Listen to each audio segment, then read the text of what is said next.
La ce poate visa un bărbat?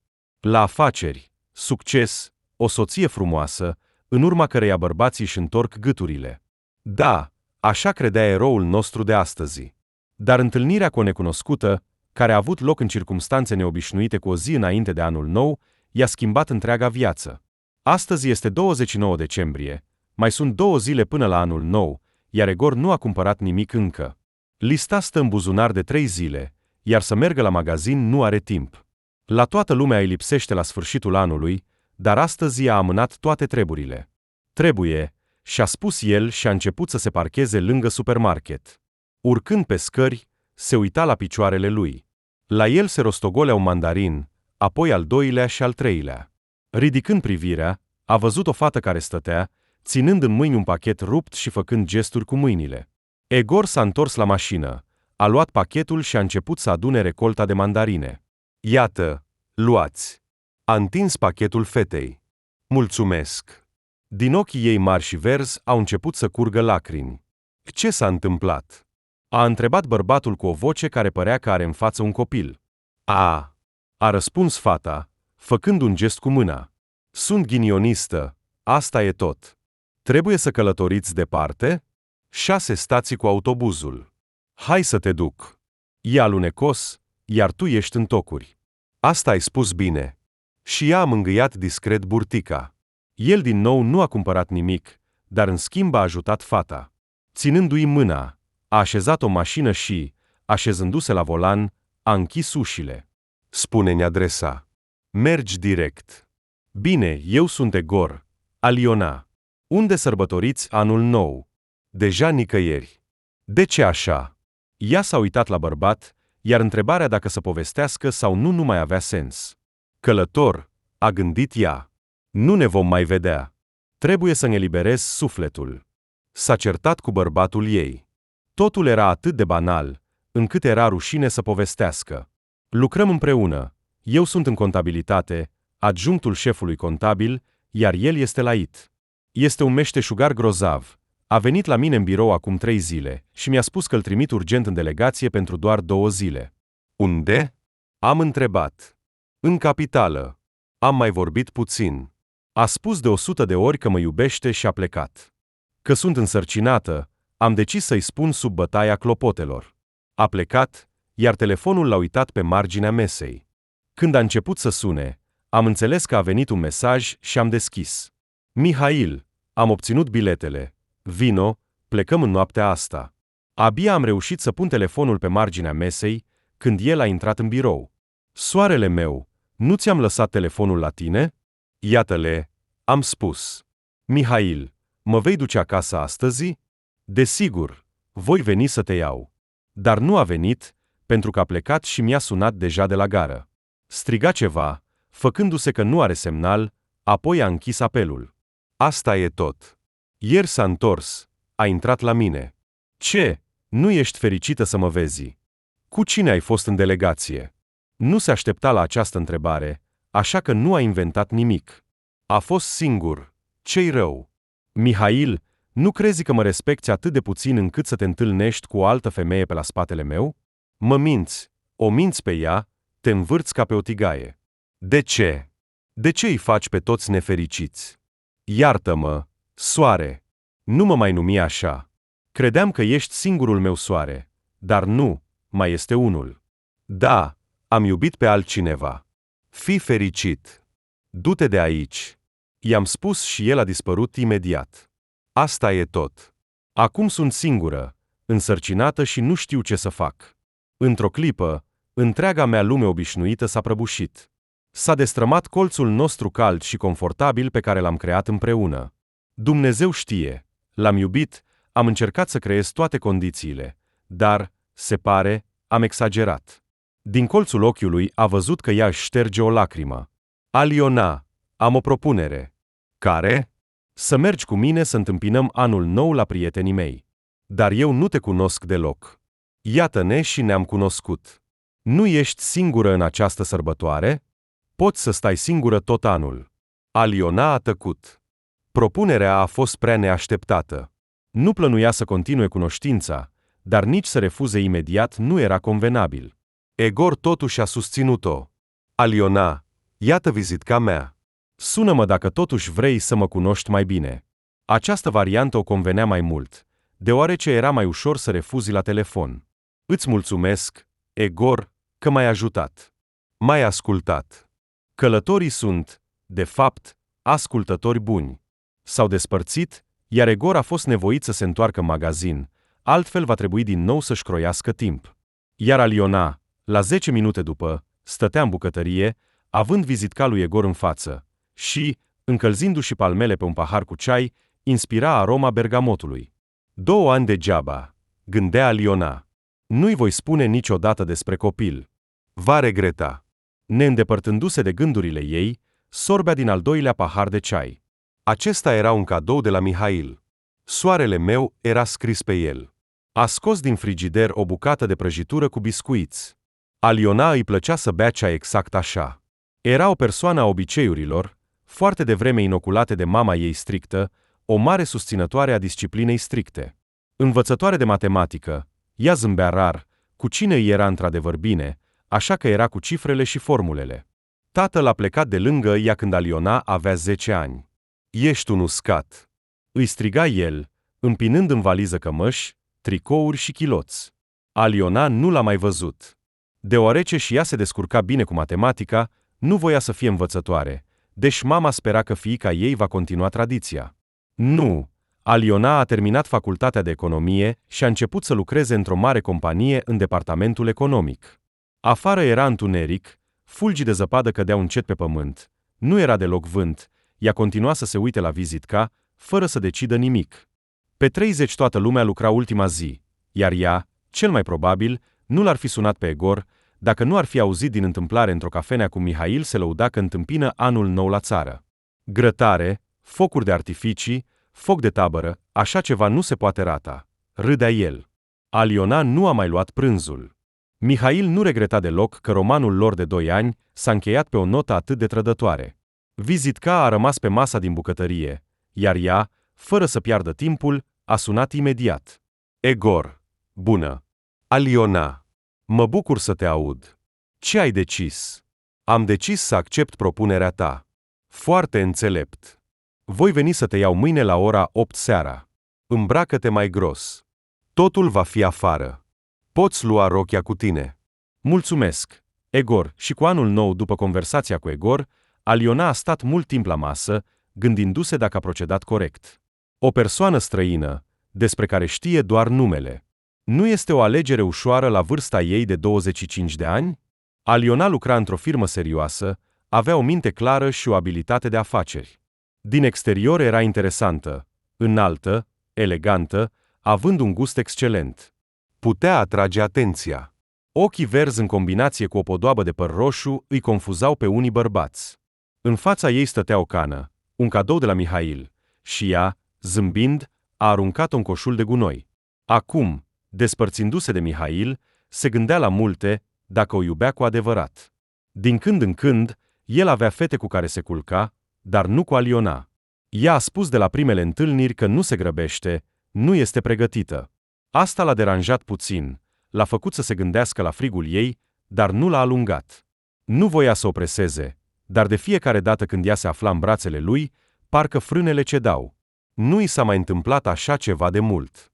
Poate niciodată. El schimba constant subiectul pe această temă intimă, încercând să influențeze decizia Alionei. Totuși, ea, râzând, îl refuza. A trecut un an, iar când a văzut atitudinea lui față de ea, s-a îmbălânzit și i-a permis lui Mihail să rămână peste noapte în patul ei. Au trecut 2 ani, dar Mihail nu simțea o nevoie puternică să facă ultimul pas pentru a schimba statutul Alionei, nici pe al lui. Totul îi convenea. Aliona presupunea că dacă Mihail se va căsători cu ea, va trebui să se mute la el, deoarece nu avea locuință proprie, iar această garsonieră închiriată o va părăsi în sfârșit. Dar lui Mihail îi era greu să-și imagineze că în apartamentul lui va apărea cineva străin. Ajungând aproape la 30 de ani și având multe obiceiuri nu doar utile, nu voia să schimbe nimic în viața lui ideală, așa cum i se părea. Nu se grăbea să-și pună acest jug de om căsătorit, așa cum spuneau prietenii despre viața lor. Fii mai înțelept decât noi și nu merge mai departe de aventuri. Așa că Aliona se îndoia de dragostea lui pentru ea. Se uita în coșul de gunoi, unde zăcea singur un pahar, și nu înțelegea de ce nu i-a plăcut stăpânei. Cu piciorul a dat peste coș și a mers să doarmă. Fac totul corect, iar el va mai veni, dar va fi prea târziu. Se consola ea. Egor a venit să o ia puțin mai târziu decât ora promisă. Ceva nu mergea bine cu mașina. Se plângea de calul său negru. Te-ai îmbrăcat bine? Da, cred. Pe ea o încălzeau frumoasele cizme aduse din nord de o prietenă cadou, colanți călduroși, o jachetă cu blană și o căciulă pufoasă. În geanta care i-a târnat de umăr erau lenjerie de rezervă și un prosop. Sperase să facă un duș. Când Egor a ajuns la conac, acolo era deja plin de lume. Îi cunoști pe toți în această mare companie? Trebuie să-i cunosc, dar poate a apărut cineva nou. Hai, te voi prezenta tuturor. A luat-o de mână și a dus-o spre casă. Oh, în sfârșit, Egor. Salut! M-am gândit că te-ai răzgândit. Nu, totul e în regulă. Întâlnește-o. Aceasta este Aliona. Bun venit în compania noastră unită. Eu sunt Andrei. Locuiesc aici și primesc prieteni. Egor, camera ta, ca de obicei, este la etajul 3. Mergeți, puneți-vă lucrurile și întoarceți-vă. Casa era superbă. Nimic pompos, dar era foarte confortabil. Era ora 11 când Andrei a propus să încheie anul vechi. Au început să bată sticlele cu șampanie, s-au aprins artificiile, toată lumea încerca să ajungă cu paharele la șampanie. Cineva spunea toasturi, cineva înjura anul care pleca, dar totuși ridica un pahar pentru el. Aliona și-a întors capul spre focul de tabără care se aprindea și l-a văzut pe Mihail. El o privea neîncetat, iar de mâna lui se ținea o fată. Aliona a recunoscut-o imediat. Lucrase în departamentul de resurse umane al firmei lor. Mihail a fost surprins să o vadă pe fosta lui iubită. La început a crezut că ea îl urmărește, dar când a văzut că lângă ea era un bărbat, la care mulți se apropiau și îi strângeau mâna, a înțeles că Aliona este acum cu el.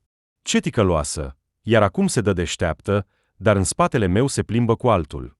Starea lui de spirit a scăzut puțin, iar el nu avea de gând să ierte asta lui Liona. În cele din urmă, scânteile uriașului foc au sărit în sus, iar toată lumea sărea în jurul lui, ca în jurul unui brad. În cele din urmă, cu 5 minute înainte de anul nou, toată lumea s-a așezat în cerc și a spus în cor: se spune că de anul nou, orice dorință se va împlini, totul se va realiza. Faceți-vă o dorință, cât timp vor suna clopotele, a strigat Andrei. Aliona și-a ridicat privirea spre cer și a spus în gând: să facă Egor o propunere. În acel moment, Egor, luând-o de umeri, a întors-o spre el și a spus: căsătorește-te cu mine. Ce spui? Ne cunoaștem de o zi, iar eu voi avea un copil. Îl voi adopta. În acel moment, toată lumea a strigat ura, pentru că anul nou a sosit. Te felicit cu anul nou și eu te felicit. Ce spui? Sunt de acord. A fost primul lor sărut, la care Mihail se uita și era gata să-i omoare nu doar pe Aliona și Egor, ci și pe partenera lui. Grătarele au fost delicioase, legumele și mai gustoase. Aliona nu a mai băut. Nu am voie, nu uita. Da, ai dreptate. Apoi, când a venit timpul să întâmpine anul nou pe ora Moscovei, au început să lanseze artificii. O frumusețe pe care Aliona nu o mai văzuse de mult. Egor o îmbrățișa din spate, iar ei, cu capul ridicat spre cer, observau cum fiecare explozie se descompune în diferite direcții. Focurile de artificii erau minunate. Apoi au fost dansuri, apoi chitară și cântece, iar aici toată lumea a aflat că Aliona cântă minunat. Mihail era furios, iar venele lui tremurau. Nu putea să-și ascundă emoțiile, dar nu știa de ce era vinovată Aliona, nu putea să formuleze. La 3 dimineața, Aliona a spus că este obosită. Egor, du-mă în cameră, vreau să mă odihnesc. A făcut un gest către Andrei, iar acesta a înțeles totul. Vrei să te ajut să te dezbraci? Scoate doar cizmele, iar restul fac eu. Tu mergi să te distrezi, doar că eu sunt puțin obosită. Nu-ți va fi frică singură? Ei bine, te vei întoarce repede? Nu plec nicăieri. Voi fi aproape, aici, pe canapea. A zâmbit, el a înțeles întrebarea ei. Odihnește-te. Aliona a adormit imediat și a dormit până când afară a început să se lumineze zori. A văzut că pe Egor i-a căzut plapuma. Fără să vrea să facă zgomot, s-a ridicat încet din pat și l-a acoperit. Pe 1 ianuarie, sărbătoarea a continuat, doar că în casă. Aliona nu l-a mai văzut pe Mihail. Oamenii s-au mai rărit, dar distracția nu a scăzut. În șemineu, lemnele trosneau, toată lumea stătea pe podea și se relaxa minunat. Aliona cânta la cerere, era foarte sufletească. În special, îi ieșeau românțele cu o intensitate deosebită. Egor și-a pierdut complet capul și era convins că Aliona este persoana cu care ar dori să-și petreacă întreaga viață. Doamne, cât a suferit și el la 30 de ani, înainte de a se dezamăgi complet și de a-și depune armele. Nu a întâlnit femeia lui. Nu avea senzația că, în sfârșit, ea s-au întâlnit. Și deodată Aliona, această femeie ghinionistă, care i-a plăcut imediat. Nu semăna cu niciuna dintre fostele lui iubite. În esență, ea avea tot ce îi lipsea fostelor lui iubite: simplitate, căldură sufletească, noblețe și devotament. Desigur, ar putea greși, atribuind aproape unei străine astfel de calități, dar exact în acel moment nu putea gândi altfel. Se uita la ea, fără să se dezlipească. Ochii ei verzi străluceau, în ei se reflectau scânteile focului din șemineu, obracii erau rumeniți, iar părul ei roșu era împrăștiat pe umeri. Chiar ea nu înțelegea cât de frumoasă era.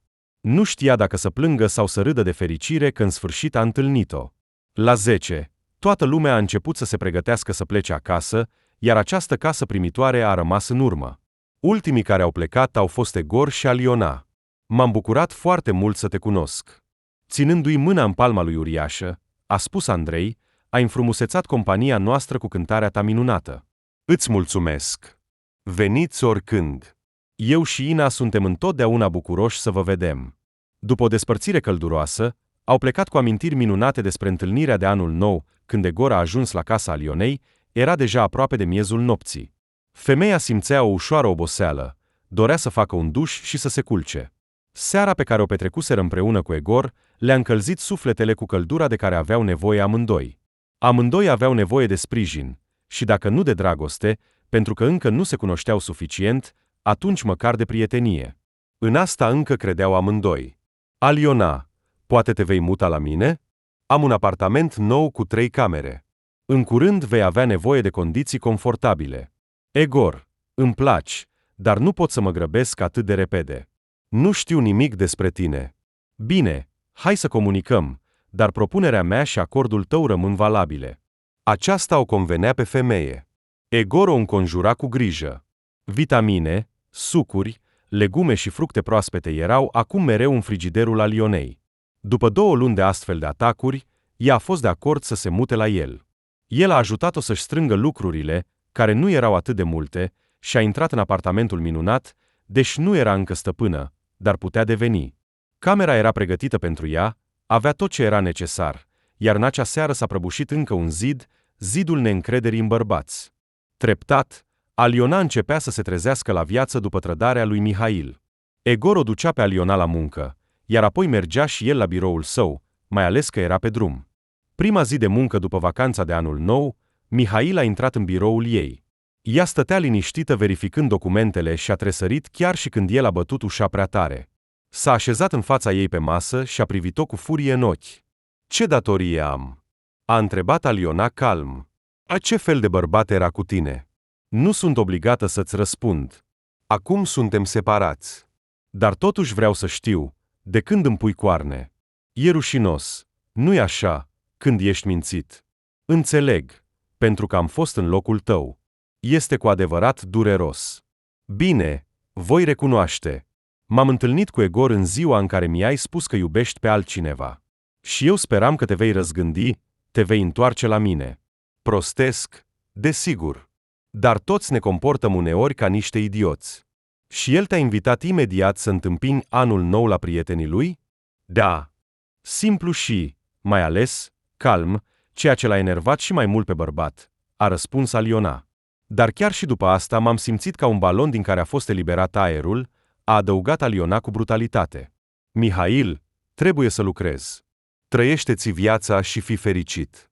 Doar nu mă mai deranja. S-a ridicat atât de brusc de pe scaun, încât acesta a căzut și a făcut mult zgomot. În ușă a apărut capul secretarei. Ce s-a întâmplat? Aliona Dmitrievna. Totul este în regulă, Ludmila, doar că Mihail Vasilievici s-a ridicat neglijent de pe scaun, el pleacă deja. Bine, a răspuns secretara și l-a privit sever pe Rilov. În martie, Egor a propus să depună o cerere la oficiul stării civile. Aliona, curând se va vedea burtica. Trebuie să legalizăm relația noastră. Copilul trebuie să se nască în căsătorie. Ce părere ai despre asta? Sunt pregătită, a răspuns femeia cu bucurie. După depunerea cererii, au intrat într-o cafenea și au sărbătorit acest eveniment crucial. În aprilie, invitându-le pe Andrei cu soția lui, au petrecut o seară la restaurant. Exact despre o astfel de nuntă visa Aliona. Liniștită, fără zgomot, burtica deja se vedea, așa că nu dorea o nuntă mare. Băieții le-au dăruit bani. Acesta este întotdeauna cel mai bun cadou, cu care poți cumpăra tot ce ai nevoie cu adevărat. Mihail, văzând-o pe Aliona însărcinată, nu s-a sfiit să strige. Repede, te-ai desfăcut pentru el. Și-a deschis picioarele. A fost jignitor pentru ea și a vrut să-i spună lui Egor să-i curețe fața, dar nu a făcut-o. Era prea bine în familia lor. Uneori, nu-i venea să creadă că relațiile pot fi atât de ideale și fără nori, iar un bărbat poate fi nu doar soț, ci și iubitor și prieten. În iulie, în familie a apărut un alt bărbat, Roman, răsărit, așa cum îl vor numi părinții iubitorii. Ieșind din maternitate cu pachetul dorit, Aliona era recunoscătoare cerului pentru un soț atât de încredere și știa cu siguranță că de anul nou, tot ce se dorește se împlinește. Aliona a ieșit din maternitate fericită, dar foarte obosită. Nașterea a fost extrem de dificilă. Aproape o zi nu a putut naște, refuzând cezariana. Epuizată, a reușit totuși să nască singură un fiu de aproape 4 kg. Copilul a venit pe lume cu ochi surprinși, ca și cum ar întreba, sunt eu, de fapt, necesar? Privind la el, Aliona plângea și întindea mâinile spre el. Suturile nu s-au vindecat mult timp, așa că medicii au lăsat-o să plece doar după 2 săptămâni. Oricât de mult a încercat să pară ușoară și lipsită de grisi, Egor a văzut o femeie obosită. Luându-le din brațele ei pe fiu și sărutând-o pe soție, a ajutat-o să se așeze în mașină. Totul este pregătit pentru primirea prințului? A întrebat soția. Desigur, am făcut totul. Camera pentru Roma era de poveste. Aliona a exclamat chiar. Mulțumesc. Egor, Mihail a aflat despre nașterea fiului Alionei și a lui Egor. Până la acest moment, el era deja căsătorit cu Ludmila. A adus-o în apartamentul său cu o cameră, deoarece ea nu avea apartament. Părinții soției locuiau în provincie și îi ajutau bine cu produse. Totul era din grădina lor, cartofi, morcohi, roșii și castraveți, iar apoi aduceau borcane de 3 litri cu recolta din grădină. Acest lucru le permitea să economisească ambele salarii și să pună bani deoparte pentru vacanță, iar în asta nu voiau să se refuze. Mihail se considera un om fericit, totul era minunat pentru el, și soția, și munca, ce altceva mai trebuie. Ei bine, Aliona nu a uitat-o niciodată, iar Ludmila simțea asta, mai ales în momentele de intimitate. Mihail, nu-ți place ceva? Întreba soția, încercând să-i facă pe plac. Totul este în regulă, răspundea el cu reluctanță, dar înțelegea că femeia simte cu inima. Dar nu putea face nimic. Cu Aliona avea într-adevăr o înțelegere, ceea ce rar se întâlnește. Cu Ludmila nu era așa, așa că adesea în astfel de momente își amintea de Aliona. Iar ea nu-l mai amintea. Egor, cu atitudinea lui față de ea și copil, a eclipsat pe toți. Din primele zile, el a devenit un adevărat tată pentru Roma, iar cât timp Aliona se recupera, se trezea noaptea, îl băga în baie, susținându-i cu grijă capul. Un singur lucru o deranja pe Aliona. Copilul, ca 2 picături de apă, semăna cu tatăl său. Numai ochii frumoși, verzi erau ai mamei, și atât. Dar Egor nu observa asta. Și copilul parcă simțea asta. În brațele tatălui adormea mai bine. Cu tatăl mânca mai bine. Și chiar râdea mai mult cu tatăl decât cu mama. Cum să explice asta? Nimeni dintre ei nu știa. Dar Aliona se străduia și pentru fiul ei. Îl iubea, deci de fiecare dată el îi amintea de Mihail. Se plimba cu el, mergea la doctori, iar Roma creștea un băiat liniștit și sănătos. Prima dată când a strigat la Egor a fost când a auzit că Roma a spus mai devreme cuvântul tată decât mama. A fost atât de jignitor pentru ea. De ce te bagi mereu la el? Lasă-l să respire liniștit. Ce ai, Aliona? El este fiul meu, la fel ca și al tău. Nu este fiul tău și nu trebuie să arăți o dragoste excesivă pentru un copil străin. Nu-i venea să creadă urechilor, nu-i venea să creadă ochilor, când acești ochi verzi ai soției, pe care o adora, deveneau de supărare aproape căprui. Atât de agresiv era. Nu vrei să mă apropii de el? Te apropii prea des de el. Nimic mai inteligent nu putea să inventeze în apărarea ei. Bine, te-am înțeles. Din acea zi, a încetat să se mai apropie de copil. Îi era atât de dor de el, iar acesta striga atât de clar tata, tata. Atunci Egor se apropia, mângâia copilul pe cap și se îndepărta de el. Așa a trecut o lună. Relațiile dintre soți erau tensionate. Egor, iartă-mă. Ce ai spus, Aliona? Eu doar sunt gelos. El te iubește mai mult, te numește tată, iar pe mine nu mă numește deloc. Eu fac totul pentru el. Aliona, eu sunt toată ziua la muncă. Nu-l văd. Plec cu toți și mă întorc cu toți. Toată ziua ești cu el. Mi-e dor de el și nu vreau deloc ca între voi să fie relații proaste. Și mie îmi pare rău. Copilul, căruia i-am dat patronimul și numele de familie, tu îl numești pentru mine străin. De ce ai nevoie de asta? Vrei să avem în interiorul familiei încă o familie? Tu cu fiul și eu separat? Te înțeleg corect? Nu, desigur, nu am vrut nimic de genul acesta, doar că sunt foarte obosită. Te ajut puțin? Stau pe canapea când vin de la muncă? Ce vrei de la mine? Iartă-mă! Egor și-a închis ochii și a dat din cap, apoi s-a eliberat încet din îmbrățișarea ei și s-a apropiat de fiul său. Acesta imediat a întins brațele către el. Tata! Asta l-a făcut pe Egor să zâmbească. El îl adora pe acest băiat, iar copilul simțea asta. Luându-le în brațe, și-a închis din nou ochii de fericire. Copilul mirosea atât de bine, încât era greu să te desprinzi de el. Probabil, în fiecare familie există o criză. Totul nu poate fi perfect. Iată că după 3 ani de viață de familie, tronul sub Aliona s-a clătinat. Ea s-a speriat și a început să se gândească înainte de a-și exprima nemulțumirea. Aliona nu știa ce să facă, să se apropie de el sau să-l lase pe tată cu fiul. Ea înțelegea că a făcut o greșeală și până atunci nu știa cum să repare totul. Egor și Aliona se priveau, neștiind cum să atenueze cât mai repede această situație neplăcută. Aliona a ieșit din cameră. Totuși era greu să privească cum copilul îl îmbrățișa pe Egor, s-a așezat la fereastră în bucătăria semi-întunecată și a observat copiii neastâmpărați, alergând unul de altul. Ea auzea chiar râsetele și vocile lor. Nu voia să schimbe nimic în viața ei. Uitase deja cum e să trăiești într-un apartament închiriat și să-ți împarți banii de la salariu la salariu. Egor câștiga bine, îi transfera o sumă considerabilă pe card și ea își putea permite tot ce dorea sufletul ei. Pe ea și pe copil, Egor i-a înregistrat în apartament, iar după aceea femeia a început să se simtă mai încrezătoare. La început, voia să discute cu el despre transferul unei părți din apartament pe numele ei, pentru a nu rămâne pe stradă în caz de divorț. Dar îi era foarte frică să vorbească despre asta. Se temea că o va refuza, se temea că va pune 1000 de întrebări și a amânat decizia acestei probleme serioase pentru mai târziu. Iar Egor, după acest incident, avea o senzație ciudată. Probabil, din cauza că trebuie să fie mereu pe alertă. Copilul, până la urmă, nu era al lui. Treptat, relațiile soților s-au normalizat, iar vremea din casă s-a încălzit.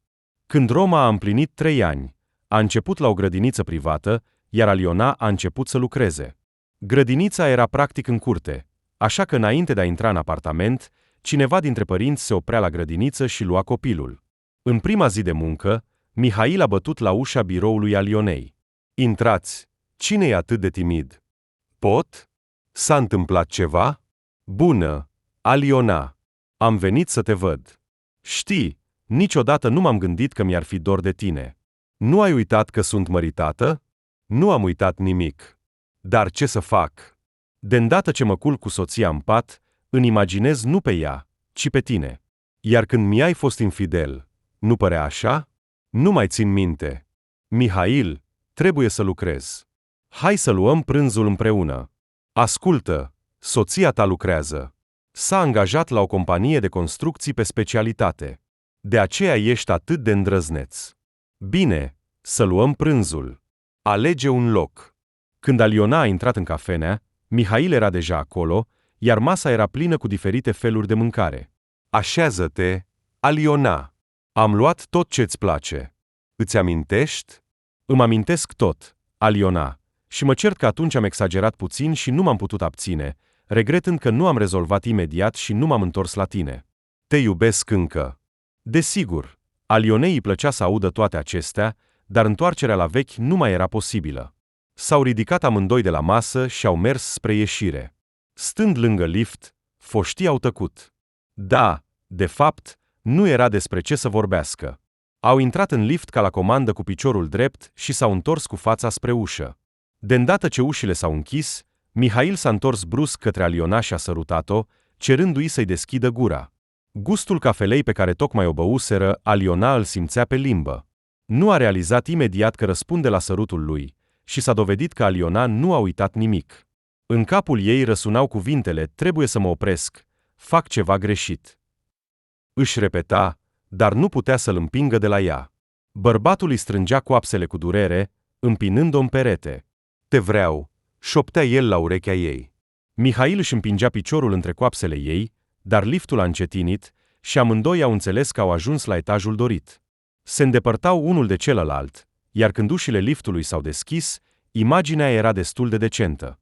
Ieșind din lift, cineva intra și mergea mai departe, iar altcineva, dimpotrivă, cobora. Aliona, hai să ne întâlnim. Mihail, ești prea insistent. Eu nu mai sunt femeia ta.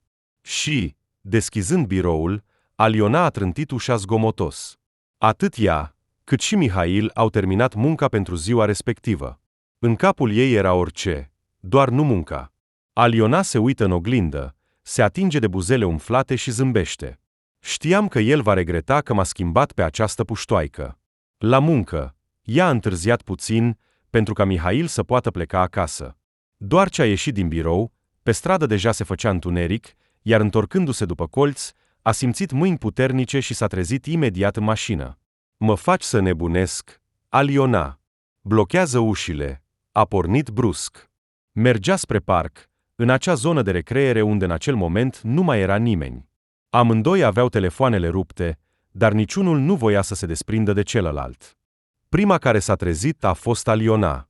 Așteaptă, a spus ea brusc. Da, Egor, l-am luat pe fiu. Când vei fi acasă? În jumătate de oră. Cumpără pâine. Bine, când ea stătea în fața lui în toată splendoarea ei, el, mângâind-o, spunea: nașterea nu ți-a stricat deloc figura.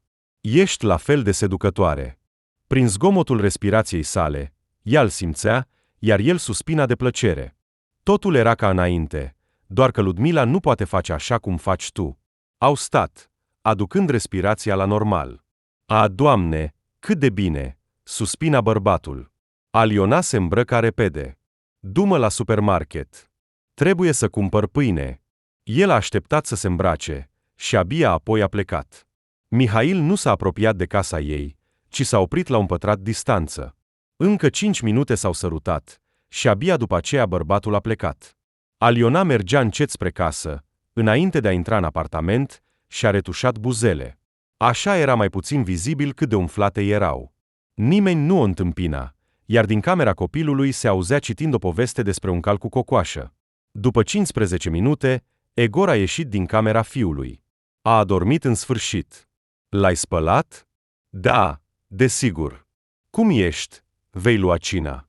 Nu, Egor. Mulțumesc. Sunt obosită. Acum voi face duș și mă voi culca. Soțul s-a apropiat de soția sa și a îmbrățișat-o, sugerând că este dor de ea.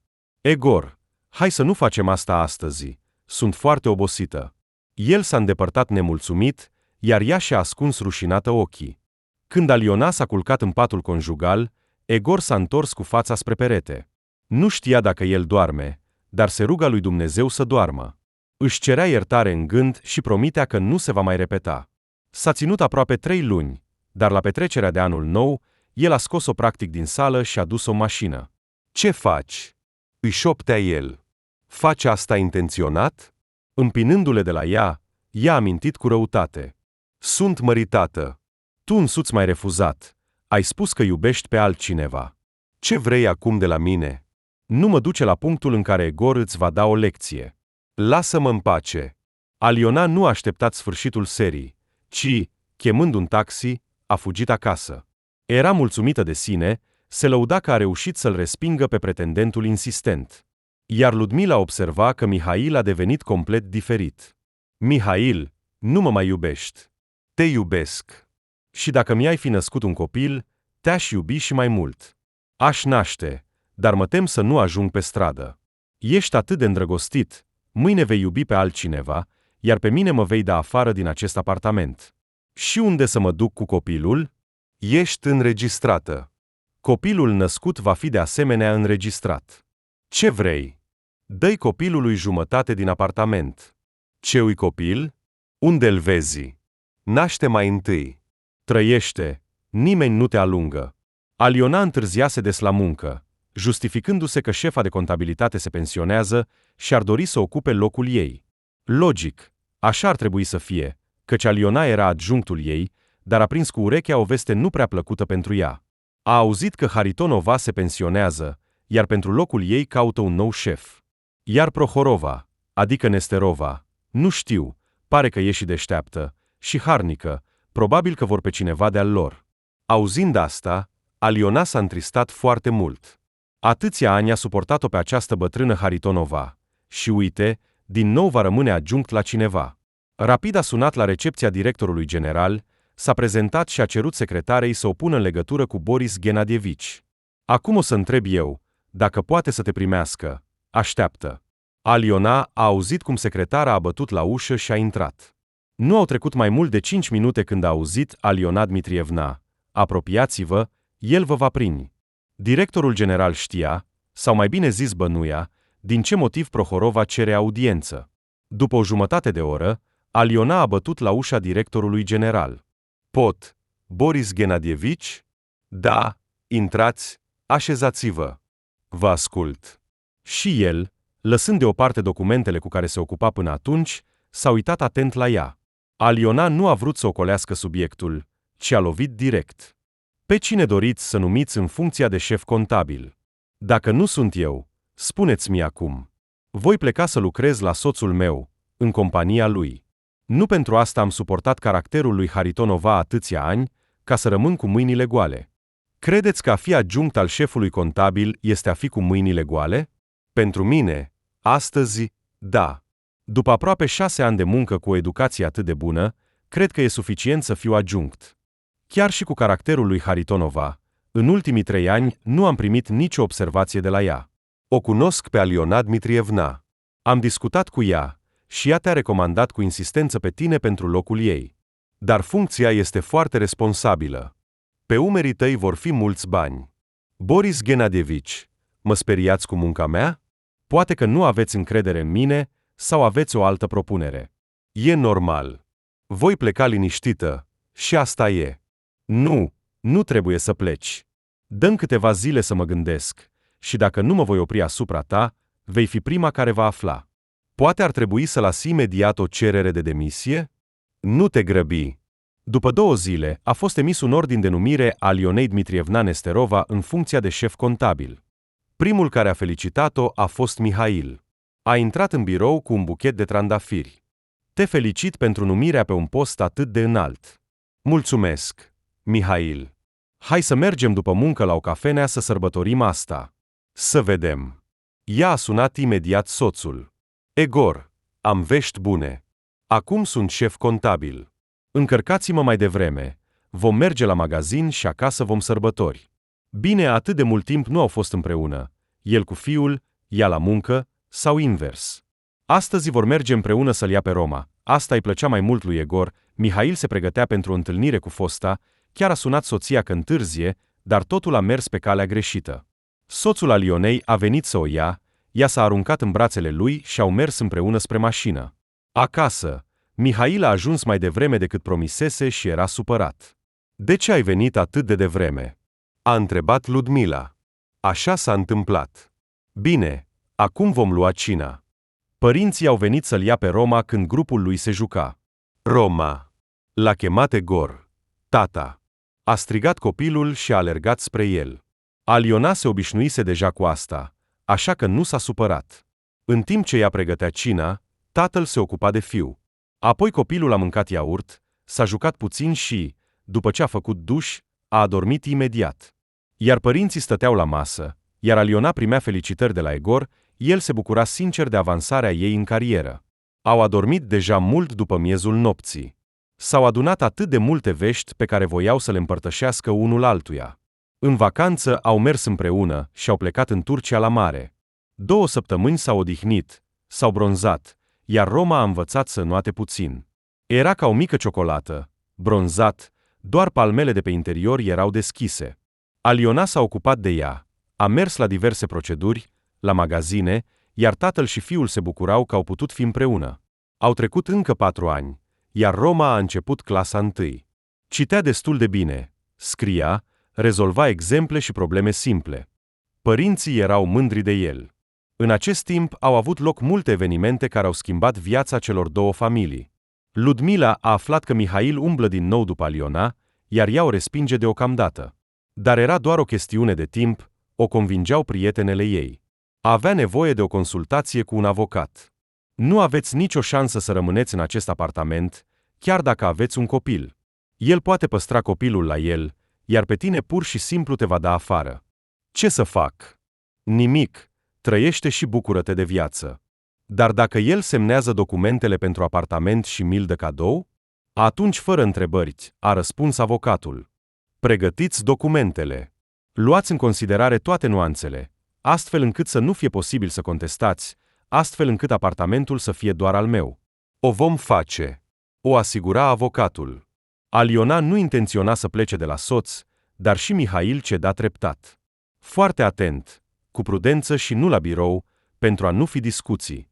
Totuși, ocupa o funcție înaltă și era măritată. Mihail a fost de asemenea promovat. Acum era Mihail Vasilievici. Avea un birou separat și un secretar. Salariul a crescut cu 1,5 dată, iar acesta nu era limita. Iar despre faptul că în regatul lor ceva nu era în regulă, Egor a simțit când Roma avea 10 ani. De la soție se simțea o necinste, nu era așa cum și-o amintea și o iubea. Iar Ludmila observase de mult că Mihail s-a schimbat foarte mult. Și deși fetele din birou nu puteau spune nimic valoros, ea a decis să se relaxeze puțin acasă de ziua ei de naștere. Mihail în acea zi era supărat pe Aliona, care i-a refuzat pentru a 2-a oară. Asta a fost o ocazie să bea câteva pahare în plus. În acel moment, Ludmila i-a întins documentele. Ce sunt acestea?"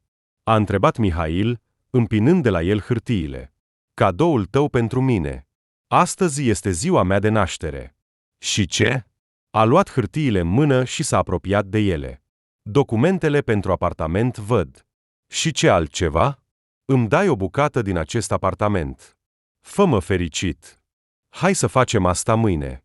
Acum nu pot să înțeleg nimic. Mihail, ziua de naștere este astăzi, drumul este bun la masă.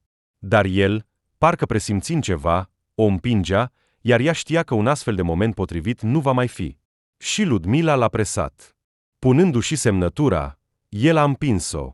Totul, lasă-mă în pace. Bine, cum vrei. Aceste documente nu intenționa să le păstreze acasă, ci doar în seiful băncii. Sunt o fată bună. Se lăuda ea. Nu voi rămâne pe stradă. În dimineața următoare, Mihail s-a trezit cu o durere de cap, a băut câteva ceși de cafea și a plecat la muncă. Iar Ludmila a mers direct la bancă. Punând documentele pentru apartamentul ei, a făcut o cruce asupra acelei cutii, conținutul căreia valora câteva milioane, și a plecat la muncă. Dacă te vei comporta bine, se gândea Ludmila despre soț, vei rămâne în acest apartament. Dacă mă înșeli, te voi da afară ca pe un câine vagabond. Se temea că, întorcându-se acasă, Mihail își va aminti și o va întreba despre documente, dar nu, asta nu s-a întâmplat, și totul datorită Alionei. În acea seară au plecat împreună, iar el a venit acasă într-o stare bună, a îmbrățișat-o chiar, ceea ce nu mai observase de mult. Nu cumva ai devenit atât de prudent încât fetele mele nu te pot prinde? Se gândea Ludmila, uitându-se la el. De ce te uiți așa la mine? A întrebat Mihail. Îmi e dor de tine. El a strâns-o la piept și a sărutat-o pe frunte. Sunt doar al tău, doar că am mult de muncă. Roma a terminat clasa a 3-a cu o notă bună la limba rusă și a trecut în clasa a 4-a. Acasă, părinții i-au organizat o sărbătoare, i-au făcut multe cadouri, dar cel mai dorit cadou nu l-a văzut, un tablet. Tata, ai promis. Spunea băiatul aproape plângând. Am promis că îți voi lua când vei trece în clasa a 5-a, iar acum nu ai nevoie de el. Citește cărți, plimbă-te, înoată. Nu trebuie să stai cu tabletul, îți strici sănătatea. Îți voi cumpăra, fiule. Dacă am promis, înseamnă că îți voi cumpăra. Starea lui s-a stricat puțin, dar nu putea să se supere pe tată mult timp. Vremea din casă se strica, soții se îndepărtau tot mai mult unul de celălalt. Aliona nu observa asta, iar când Egor încerca să-i spună ceva, se supăra foarte tare. Cina adesea se desfășura în tăcere moartă. Iată că și astăzi stăteau unul în fața celuilalt, iar de vorbit nu era despre ce. Tăcerea a fost întreruptă de un mesaj venit pe telefonul lui Egor. Soția dumneavoastră vă înșeală cu Mihail Rilov. Cine e? A întrebat Aliona. E de la muncă. El bănuia de mult asta, dar acum, când și alții știau, trebuia să facă ceva. De câteva ori s-a apropiat de biroul soției la sfârșitul zilei de muncă și a văzut cum ieșeau cu Mihail, se urcau în mașina lui și plecau. De fiecare dată o suna în acel moment. Aliona, vei veni târziu astăzi? Da, Egor, încă stau cu documentele. Și așa a fost de 2 ori. Pentru el, asta era suficient, iar într-o zi, așteptând-o după o muncă grea, a chemat-o la bucătărie să vorbească. Încă nu dormi? A întrebat ea, trecând în apartament. Aliona, trebuie să vorbim. Nu astăzi, Egor, sunt obosită. Am spus să treci în bucătărie și să te așezi. Niciodată neavând un ton ridicat la ea, soțul a făcut-o să asculte. Ce s-a întâmplat? Nu cumva e ceva atât de serios încât nu poate aștepta până mâine? Nu poate. Cerbii de pe capul meu cresc atât de repede încât nu pot purta o pălărie. Din ochii speriați și paloarea feței Alionei, el a înțeles că a lovit ținta. Cer divorț. Nu vrei să mă asculți? Nu am nevoie de martori pentru ochii mei, cu atât mai puțin de scuzele tale. E prea târziu. Ai acționat așa cum ai acționat. Pregătește-te pentru tribunal. Acum poți să te duci să dormi. Ea l-a prins de mână când el trecea pe lângă ea. Iartă-mă, nu se va mai repeta. Niciun fel de iertare, sufletul tău este josnic. Dimineața, Egor l-a dus pe fiul la tabăra școlară și a plecat la muncă. Intrând în recepție, a cerut secretarei să-l invite pe Herman Victorovici, urgent. Bine, Egor Alexivici. După 15 minute, șeful departamentului juridic a urcat la el. Pot? Da, intrați, așezați-vă. Am o problemă pentru dumneavoastră. Vreau să mă reprezentați în procesul de divorț la tribunal. Mulțumesc pentru încredere.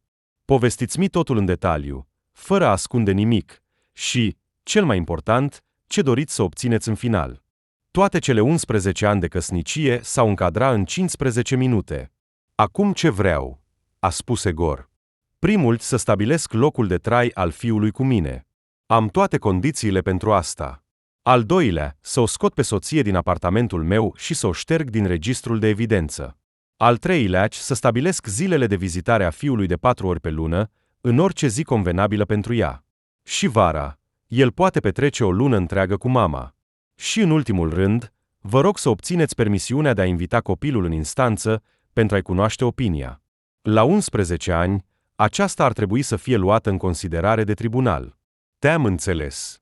Voi pregăti documentele, voi lua legătura cu protecția copilului, voi aranja să vină să verifice condițiile tale, iar un psiholog pentru copii va vorbi cu copilul și va scrie concluzia sa. Bine, nu voi rămâne în urmă. Am convenit. Toate zilele următoare înainte de tribunal, Aliona nu a întârziat la muncă, a devenit o mamă exemplară și o soție model. A amintit că acasă trebuie să fie confortabil și știa cum să facă asta. A invitat la o plimbare în parc pe Egor cu Roma, dar soțul a refuzat, spunând că este obosit, iar fără tată, Roma nu voia să meargă. Au trecut 10 zile de la momentul în care Egor a inițiat procesul. Herman Victorovici a fost tot timpul în legătură și l-a ținut pe Egor la curent cu tot ce se întâmpla. Egor Alexivici, joi este ședința de judecată. Toate documentele sunt în mâinile mele, organele de protecție a copilului sunt de partea ta. Opinia copilului este de asemenea. El vrea să trăiască doar cu tine. Bine, a fost avertizată Aliona Dmitrievna? Da, m-am întâlnit personal cu ea. Are și ea un avocat și vrea să păstreze copilul. Consider că are un atu principal. Roma nu este fiul tău.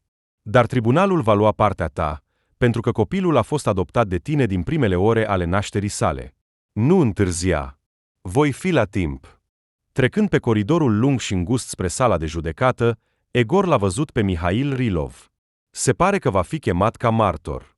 Aliona era serioasă ca niciodată, iar avocatul ei îi șoptea tot timpul ceva. Ședința a început.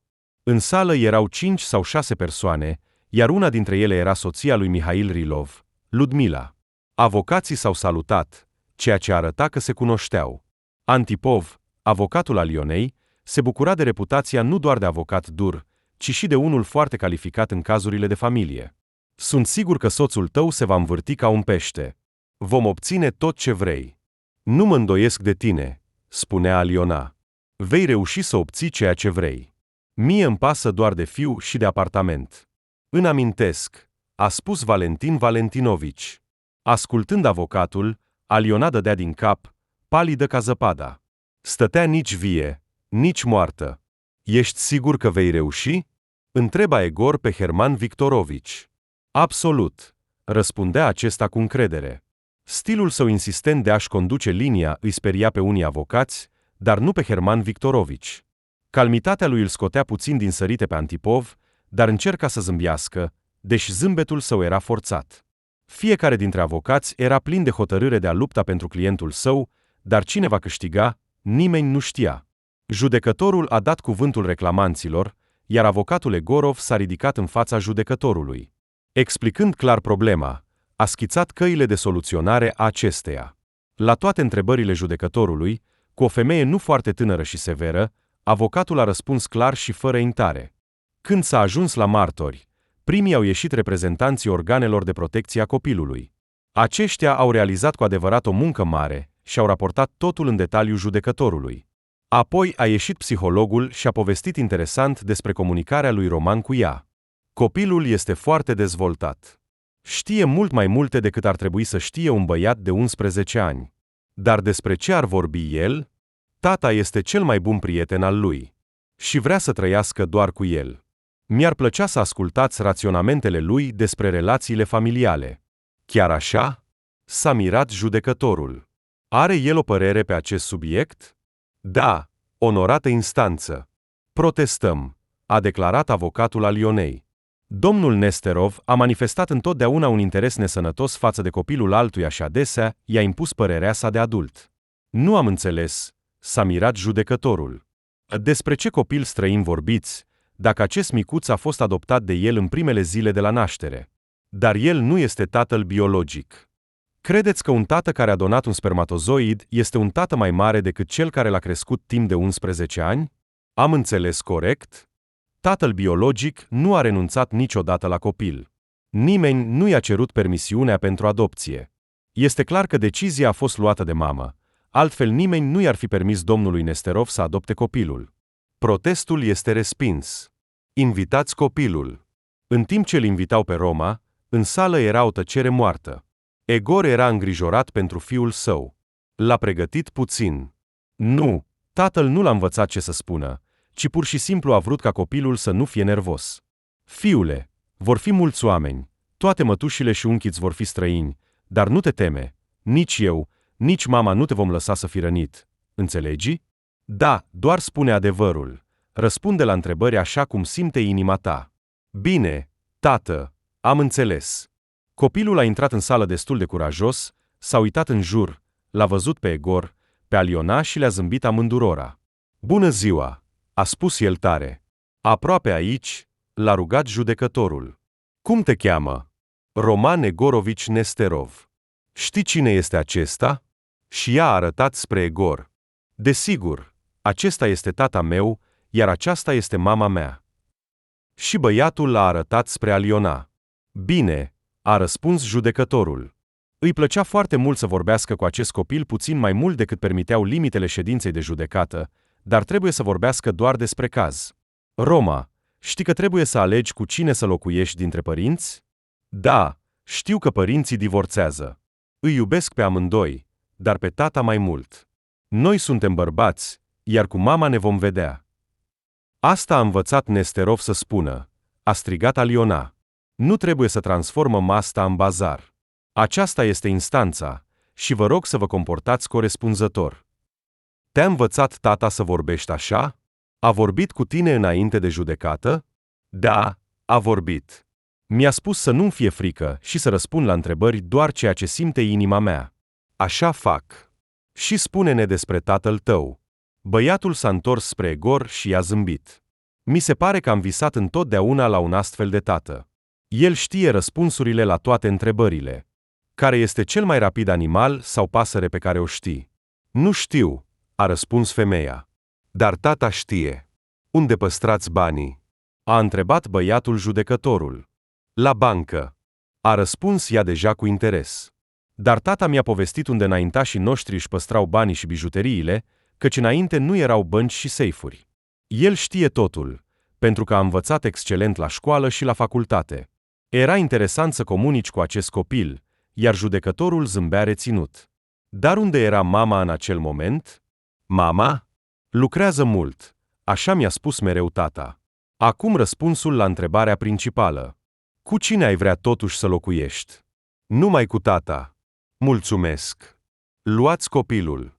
Apoi a luat cuvântul avocatul lui Egor, onorată instanță, dacă s-a stabilit locul de trai al copilului, se poate pune problema de evacuare a Alionei Dmitrievna din apartament și de radierea ei din registru. Protest, onorată instanță. Alionei Dmitrievna nu are altă locuință. Nu poți să o arunci pe stradă. Suprafața apartamentului îi permite să locuiască într-o cameră mică. Ei sunt divorțați, dacă ai uitat. Poate, după părerea ta, are dreptul să-și aducă viitorul soț în acest apartament? Cum îți imaginezi viața lui Nesterov? Și apoi, domnule Antipov, știi motivul divorțului? Da, atunci care este problema? Așa că ea va merge să locuiască cu viitorul ei soț. Dar copilul este înregistrat în acest apartament. De acord, a răspuns judecătorul. Dacă băiatul ar fi ales partea mamei, nu ar fi fost nicio întrebare. Mama trebuie să fie acolo unde este înregistrat copilul. Dar băiatul și-a spus cuvântul. Nu ați auzit? Onorată instanță, s-a adresat judecătorului Hermani Victorovici. În sala de judecată se află soția lui Mihail Rilov, Ludmila Rilova. Ea poate povesti multe lucruri interesante despre legătura soțului ei cu doamna Nesterova. Protest, onorată instanță. Ea nu a fost anunțată ca martor, iar partea noastră nu știa despre ea, iar martorii trebuie să aștepte în coridor, nu în sala de judecată. Protestul este acceptat, a răspuns scurt judecătorul. Au fost și alți martori care dovedeau că tatăl a fost mai des cu copilul decât mama. Deci, tatăl are o afacere serioasă. Ca martor a fost audiat Irilov Mihail. El a confirmat că nu a știut despre nașterea fiului, deoarece mama pur și simplu nu i-a spus despre asta. Nu ar fi dat niciodată copilul spre creștere unei persoane străine și este gata să-și ia copilul. Dar nu ai copil, i-a amintit avocatul lui Egor. Băiatul a fost adoptat. Înțelegi? Știe și iubește doar o singură persoană, pe Egor Alexivici. Tu nu ești nimeni pentru băiat. Așa a vrut mama lui. Și nu trebuie să vorbești acum despre cât de bun tată ai fi fost. Dacă instanța se retrage pentru a lua o decizie. În general, judecătorului îi era clar. Frumoasa Aliona a decis să se distanțeze de soț, sperând că acesta nu va afla nimic și va putea să-l șantajeze cu fiul, iar copilul a ales tatăl. Așa ceva nu se vede des în instanță, dar băiatul a impresionat-o. Cât de mult trebuie să dai copilului dragoste, căldură, timp, pentru ca el să vorbească așa despre tată? Cum ai putea să schimbi un băiat atât de inteligent pe acest cuceritor? Judecătorului i s-a părut că Rilov era exact așa. Cu adevărat, este imposibil să înțelegi aceste femei. Și la sfârșitul deciziei pregătite a scris, cererea se admite în întregime. Când judecătorul a plecat, Aliona a înțeles deja că a pierdut pe toate fronturile și l-a privit cu răutate pe avocatul ei. Prea scump pentru un astfel de final. Dar totuși, ultima speranță în ea mai trăia. Dar dacă ridicați-vă! Instanța se desfășoară. Ascultând cazul, toate acestea au trecut pe lângă urechile Alionei, avea nevoie doar de ultimele cuvinte în care se afla tot destinul ei. Instanța a hotărât, iar ea a inclus imediat auzul. Cererea se admite în întregime. Cauza este închisă. Egor a strâns mâna lui Hermani Victorovici. Mulțumesc. O muncă frumoasă. Nu putea fi altfel. Aliona a ieșit din sala de judecată cu picioarele tremurând. Nu te îngrijora, Aliona, hai la mine, vom dormi, iar mâine vom gândi cum să trăim mai departe. Ludmila îl aștepta deja pe soț. Bună, dragă, acum avem o familie suedeză, trebuie să cumpărăm un pat nou, nu ne vom încăpea în 3. Închideți gura și ieși de aici, nu-mi ieși de niciun folos. Tu închideți gura, eu încă mai sunt soția ta și nu plec nicăieri, iar ea să plece acasă. Bine, Mihail, are dreptate, plec acasă. Eu vin cu tine. Egor nu era încă acasă. El și fiul său stăteau la o cafenea și vorbeau despre cât de bine s-a comportat Roma. Ai fost un adevărat bărbat. Mă mândresc cu tine, fiule. Dar eu totuși am fost puțin fricos. Judecătoarea era foarte severă. Da, și mie mi-a fost frică, a recunoscut bărbatul adult. Tata, ești tu fricos? Da, fiule, nu stai în sala de judecată în fiecare zi. Au cinat și au mâncat înghețată. Acum acasă, tata? Acum da, acasă. Duș și somn. Mâine este o nouă zi de muncă. S-au lovit cu pumnii, așa cum făceau de obicei, și au plecat acasă. În hol, Egor a văzut prea multe încălțăminte. Avem oaspeți? A întrebat băiatul. Da, sunt rugați. Și-a deschis brusc ușa în cameră. Rilov a sărit de surpriză. Ce căutați aici? A întrebat calm Egor. Aici este fiul meu, a spus provocator Aliona. Și al meu de asemenea, a adăugat nesigur Mihail. Vă dau 5 minute să vă adunați și chem poliția. Chemă. Poliția? Am oameni străini în apartamentul meu. Nu-i cunosc. Te rog să vii și să mă ajuți să-i scot din apartamentul meu. Nemernic. A spus Aliona cu răutate. Ați stat peste noapte și ați plecat. Pleci acum cu el și lași cheile pe masă. Nu mai locuiești aici. Poliția a sosit după 30 de minute și a scos oaspeții din apartament. Hai la hotel, să închiriem o cameră, a spus Mihail și a oprit un taxi. În acea noapte a dormit doar Roma, a îndeplinit misiunea sa, tata a fost mulțumit și el s-a simțit mândru de sine. Dar adulții nu au închis ochii. Egor a decis totuși să schimbe încuietorile din apartament. Așa considera că va fi mai sigur. Dimineața, bărbatul nu a mers la muncă, ci a mers la magazin pentru o nouă încuietoare.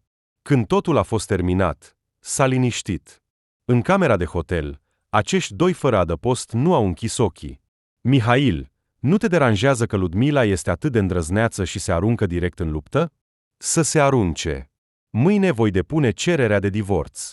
Nu avem copii, așa că aici este suficient dorința unei singure părți. Cred că nu va dura mult și ne vom putea căsători imediat. Nu te grăbi. Eu nu mă gândesc să mă căsătoresc. Lasă-mă să mă odihnesc de acești 11 ani. Dar mi se pare că ai trăit ca o regină. Trebuie să recunosc că el este un bărbat bun. Bogat, afacerea de succes, apartament, mașină. Acum mai avem și fiul nostru. Ce trebuie să fii prost ca să dai un copil unui bărbat străin? Vorbește mai departe, înțeleptule. Nu ai nicio speranță. Te arunci pe tot ce se mișcă. De ce naiba m-ai urmărit, dacă nu te plac? Tu ești de vină, idiot, că divorțezi de soțul meu. De ce m-ai urmărit? De ce m-ai tras în mașina ta? Ești serios? Ai sărit din pat cu Mihail? Pentru că tu ai vrut asta. Nici o femeie nu poate fi sedusă dacă nu vrea ea însăși. Și în ochii tăi se citea întotdeauna pofta. Aliona s-a ridicat și a început să se îmbrace repede. Unde te duci, e noapte. Departe de tine. Și a ieșit din cameră. A stat până dimineața în hol și a mers la muncă. Astăzi nu a luat în mână niciun document. Aliona căuta un apartament unde să poată locui. I-au plăcut 2 apartamente. Unul era la parter, costa puțin, iar celălalt la etajul 5, dar zona era mai civilizată. Așa că a mers la acesta. Apartamentul era închiriat de o femeie. A trebuit să discute mult cu ea. Nu-i plăcea să piardă timp cu întocmirea contractului și documentelor pentru apartament, pentru a confirma că este proprietar, nu le avea. Nu, a spus Aliona, așa nu se fac afaceri. Vrei să-ți plătesc o sumă considerabilă, hai să facem totul cum trebuie. 3 zile pentru a aduce documentele pentru apartament și contractul pe care îl vom semna. După o săptămână, Aliona s-a mutat în apartament. A petrecut weekendurile curățându-le. A adus din apartamentul lui Egor lucrurile ei și câteva obiecte decorative care creează confort și bea ceai în bucătărie. Ei bine, Aliona Dmitrievna, după 11 ani te-ai întors la ceea ce ai fugit atât de repede. Viața nu te-a învățat nimic. Ce ți-a rămas în urma a 36 de ani? În afară de profesie, nimic. Ceaiul picura lacrimi, dar nu avea pe cine să învinovățească. Trebuie să recunoască că Egor o iubea și se comporta cu ea minunat, dar ea nu a reușit niciodată să-l iubească așa cum el o iubea pe ea. Da, va fi recunoscătoare toată viața pentru un astfel de fiu, dar nu va ierta niciodată că el i l-a luat. Mihail a mers dimineața direct la oficiul stării civile și a depus cererea de divorț. I s-a promis că va fi liber în termen de o săptămână. De la aceste vești bune, s-a întors la muncă, a ținut o ședință, a predat o comandă pe care o aștepta de mult și s-a dus acasă. Ludmila pregătea cina și era primitoare. Vrei să mănânci? Hai! Stăteau unul în fața celuilalt și mâncau liniștit cu tacâmurile. Terminând ceaiul, Mihail a spus: Am depus cererea de divorț. Într-o săptămână ne vor divorța. Așa că adună-ți încet lucrurile și ieși din apartamentul meu. Ești sigur că mai este al tău? Te îndoiești de asta? Mi-ai semnat un contract de donație. Acum sunt stăpână deplină a acestei vizuini. Ai toate mințile în regulă? Desigur. Iată documentele. Acesta este contractul. L-a întocmit un avocat. Iată semnătura ta, iar aici este certificatul că această semnătură este autentică. Mihail se uita la acest document și nu putea să-și creadă ochilor. Când am fost atât de generos? În ziua mea de naștere, dragă, ai simțit o mare dragoste pentru mine și ai decis să mă răsfeți cu un cadou atât de valoros. Înțeleg. Nu mai sunt alte documente? Ce alte documente mai sunt necesare? Tranzacția trebuie înregistrată la ROS-RE-STR. Ca să înțelegi despre ce vorbesc, îți voi arăta contractul de donație al bunicii mele. Aceasta este apartamentul ei. A scos de undeva din pod un tub negru și a scos documentele. Uite, vezi, aceasta este înregistrarea la ROS-RE-STR, iar acestea sunt semnăturile părților. Și nu doar semnături, ci și deschiderea lor. Aici bunica a pus semnătura ei, iar aici este a mea. Dragă, ai făcut doar jumătate din treabă, așa că adună-ți lucrurile și nu mă enerva. Ludmila a fost șocată. A rămas pe stradă, iar a doua zi a intrat cu țipete în biroul acelui avocat care a întocmit contractul de donație. Îmi dați banii înapoi. A cerut ea. Așteptați. A declarat calm avocatul. Răsfoind dosarele, a scos contractul. Iată contractul nostru. L-ați semnat. Citiți. Pentru ce ați plătit bani? Nu putea să citească rândurile, mâinile îi tremurau, a pus contractul pe masă. Ați citit tot? Da. Am îndeplinit contractul meu? Da. Atunci ce mai vreți de la mine? Dar apartamentul nu a devenit al meu. Desigur, ați făcut doar jumătate din treabă, iar cel mai greu lucru, care nu poate fi falsificat, este înregistrarea la ROS-RE-STR. De ce nu mi-ați spus nimic? Nu mi-ați întrebat, ați apucat documentul și ați fugit. Își amintea foarte bine acea zi. De fapt, părea că el i-a spus ceva în urmă, dar ea se grăbea acasă pentru a-i arăta lui Mihail acest document. Și s-a dovedit că totul a fost în zadar. Au fost într-adevăr divorțați după o săptămână, iar Ludmila s-a dus la mătușa ei, care locuia în suburbie. Nu te îngrijora. A liniștit-o imediat. Am nevoie doar de timp pentru a găsi un apartament și voi pleca. Nu-mi pare rău, trăiește. Nu, e prea departe de muncă, nu mă odihnesc. Dar au trecut 3 săptămâni întregi înainte ca ea să poată să-și respecte promisiunea. Tot timpul ceva nu-i plăcea, în principal prețurile mari. Era deja începutul lunii septembrie când Ludmila a găsit în sfârșit ceea ce căuta. Mulțumesc că m-ai primit. Mă mut. Am găsit un apartament și merg să semnez contractul. Toate cele bune. Poți să te întorci oricând la mine. Știu.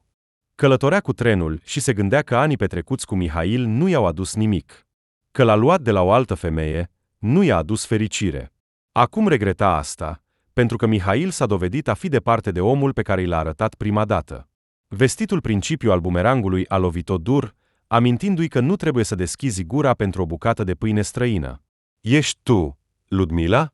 A auzit ea. Întorcându-se spre stânga, a văzut o femeie. Ceva familiar i s-a părut imediat, dar nu-și putea aminti cine este. Nu mă recunoști? Femeia s-a mutat mai aproape de ea. Nu, a spus Ludmila cu un ton de scuze. Arde, clar, ca să nu se stingă. Ludmila și-a acoperit fața cu mâinile și, după ce a eitat puțin, în cele din urmă a spus: Svelana, bomboană, și femeile s-au îmbrățișat. Ludmila a simțit chiar că îi se umplu ochii de lacrimi. Ce bucurie să te văd! Arăți bine, ești căsătorită, lucrezi. Și căsătorită, și lucrezi, și cresc împreună cu soțul 3 copii. Serios? A spus Ludmila, invidiind-o pe prietena din copilărie. Unde lucrezi? Sve? Administrator la căminul de muncă. Pot să-ți ofer o cameră. Nu sunt palat, desigur, dar nici nu vei plăti mult. Serios? Desigur.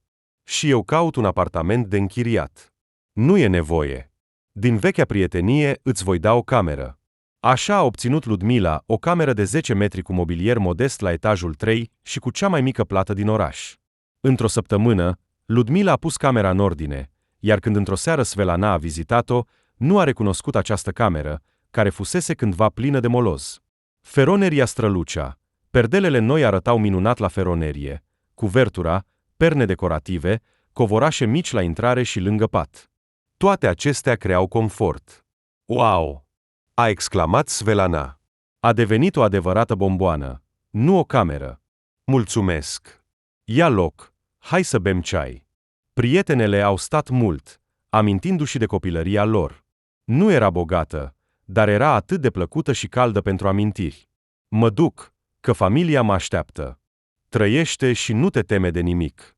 Atâta timp cât eu sunt aici șefă, această cameră este a ta.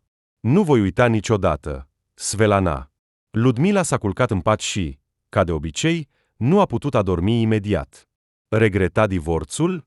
Nu, asta știa cu siguranță. Poate că regretă de Mihail, ca bărbat, în care s-a îndrăgostit odată atât de repede, încât s-a speriat de sentimentele ei. Și din nou nu. S-a dezamăgit rapid în el, la doar un an, când pe telefonul ei au venit fotografii cu soțul ei și o blondă cu sâni mari. Atunci Mihail a reușit să o convingă că nu este nimic serios și că o iubește doar pe ea.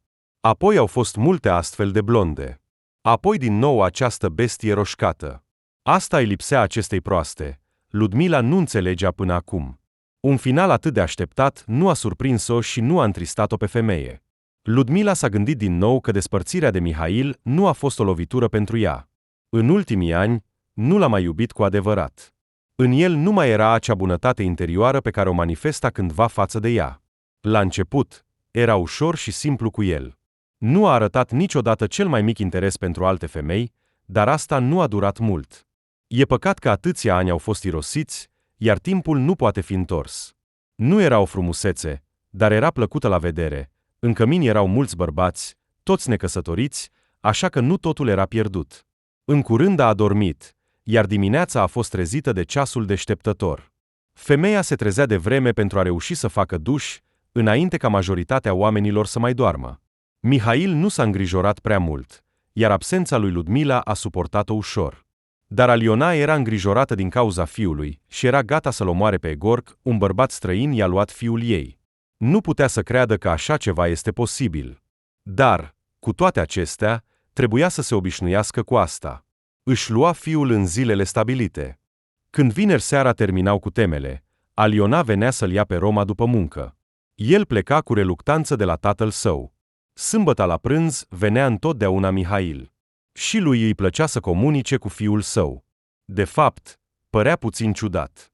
Ce mai faci, comandant? Îl saluta pe fiul său. Bine, răspundea Roma, voia să-l întrebe de ce îl numește comandant, dar nu îndrăznea. Apoi tatăl biologic deschidea o sticlă de bere și se așeza la televizor. Aici se termina comunicarea. Aliona încerca să-l hrănească pe fiul ei cât mai bine, gătea gustos. Poate că ar trebui să ieșim undeva, fiule? De exemplu? Întreba băiatul. Și oriunde l-ar fi invitat, el fusese deja acolo cu tatăl său. Mamă, am fost deja acolo cu tata. El acum cumpără bilete în capitală pentru weekenduri și mergem acolo. Data trecută am fost la o excursie la planetariu. Aproape că am înnebunit de ceea ce am văzut. Nu-ți poți imagina cât de mare este galaxia noastră. Am fost la grădina zoologică din Moscova și chiar la o excursie în Kremlin. Uite, mamă, îți este bine cu Egor? Da, mamă, el mă iubește. Și eu te iubesc, ești al meu. Te-am purtat 9 luni sub inimă, am născut cu greu, iar tu ai plecat de la mine. Nu am plecat, mamă. Acum sunt cu tine. Am prea multe de făcut. Trebuie să fac temele, să merg la întâlnirile părinților. Tata mă duce la bazin. Când să mă ocup cu toate acestea? Pot face temele cu tine. Am fost întotdeauna bun la matematică. Mamă, nu te supăra, dar așa cum tata rezolvă problemele cu mine, tu nu poți. Ce? Mă consideri proastă? Nu este vorba despre asta. Uite, când nu pot rezolva o problemă și îl chem pe tata să mă ajute, el inventează o problemă similară pe loc, doar că mai greu. Îți dai seama? Și asta o discutăm. El îmi explică totul. Ai înțeles tot? Mă întreabă mereu. Eu răspund că am înțeles totul perfect. Ei bine, dacă este așa, spune el, atunci problema din temă o vei putea rezolva. Și eu le rezolv. Îți dai seama, am început să iubesc matematica, pentru că tata nu țipă la mine și nu mă numește prost. Acestea erau pietricele în grădina Alionei. Odată, dintr-o supărare, i-a spus fiului ei, iar el și-a amintit până acum. El pur și simplu îmi explică. Nimeni nu poate face asta, nici tu, mamă. Am înțeles. Dacă îți dorești atât de mult să ajungi la Moscova, putem merge împreună acolo vara, timp de o lună. Depinde când, mamă. Tata mi-a promis că dacă termin clasa a 4-a cu o notă de 4, îmi va arăta Disneyland în Paris. Îți dai seama? Aștept cu nerăbdare această excursie. Bine, voi vorbi cu tata. Da, vorbește. Și Egor era dor de Roma și umbla din cameră în cameră, neștiind ce să facă fără fiul său. Poate că ar trebui să mă gândesc la viața personală, se gândea Egor, călătorind prin apartament. Altfel, voi sălbătici. Se temea de el însuși. Egor nu mai fusese la prietenii săi de la țară de mult timp. Trebuie să reînnoiesc aceste întâlniri. Poate că acolo voi întâlni pe cineva, se gândea bărbatul. Faptul că s-a gândit măcar la asta era deja un mare plus. A trecut sâmbăta. Dimineața mama și fiul au luat micul dejun, iar băiatul a spus cu voce joasă. Mamă, am sunat la tata să vină să mă ia. Vreau să merg acasă. Ei bine, Roma, cum așa? Și eu? Mie îmi este și mie greu fără tine. Te-ai gândit la asta? Băiatul și-a plecat privirea. El se simțea vinovat în fața mamei. Dar ce putea să facă? Dacă aici, în acest apartament, totul era străin, iar sfărăitul unchiului Mihail de la televizor nu-i plăcea deloc. Când a sunat soneria, nimeni nu s-a ridicat de pe loc. Aliona plângea, iar Roma îi era frică să-i ridice privirea. Mamă, a venit tata. Egor stătea în fața ușii, îmbrăcat într-o jachetă din piele moale de culoare gri și în pantaloni de același fel. Puloverul alb se potrivea cu părul său închis și accentua pielea bronzată. La picioare purta mocasini ușori. Ca întotdeauna, arăta elegant. Văzând-o pe Aliona, a zâmbit puțin, iar când Roma a sărit pe el, a zâmbit cu adevărat. Mamă, pot să merg cu tata acasă? Tu deja ai decis totul. De ce să mă întreghi? Nu te supăra, mamă, te iubesc. Și eu te iubesc. Femeia a ieșit să-și conducă copilul și a văzut mașina nouă a lui Egor. Ai schimbat mașina? L-a întrebat ea. Da, era timpul să o schimbe, pentru că aceasta cerea prea multă atenție. Aliona, sâmbăta viitoare vom pleca în capitală, așa că nu veni, bine? Pot să vin cu voi? Mi-e dor de fiul meu. Egor s-a uitat la Roma. Tată, las-o să vină. Bine, ia bilete de tren. Și-a spus data următoarei lor călătorii. Ajunși acasă, copilul atent s-a așezat lângă tatăl său. Tată, nu vrei ca mama să vină cu noi? Nu vreau, dar pentru tine voi suporta. Doar nu transforma asta într-un obicei. Vrei să fii cu mama, nu mă deranjează, dar nu mă implica în asta. Am înțeles, tată. Nu se va mai repeta. Asta e bine. Aliona a observat că Egor nu a putut ascunde o expresie de nemulțumire pe față și a fost de acord doar pentru că fiul său i-a cerut asta. De asemenea, ea voia să se destindă și să vadă cum își petrece timpul tatăl cu fiul. Mihail se plângea ei că fiul nu-l respectă. De ce ar trebui copilul să te respecte? Ești un unchi străin pentru el. Nu sunt străin, a spus bărbatul, supărat. Când va crește, îi vei povesti despre spermatozoidul tău pe care l-ai sacrificat pentru el. Proastă! Ești la fel și nu mai veni la mine în fiecare sâmbătă, m-ai săturat. Mihail o invitase de mai multe ori la el acasă, dar Aliona refuzase hotărât, considerându-le un bărbat nesigur.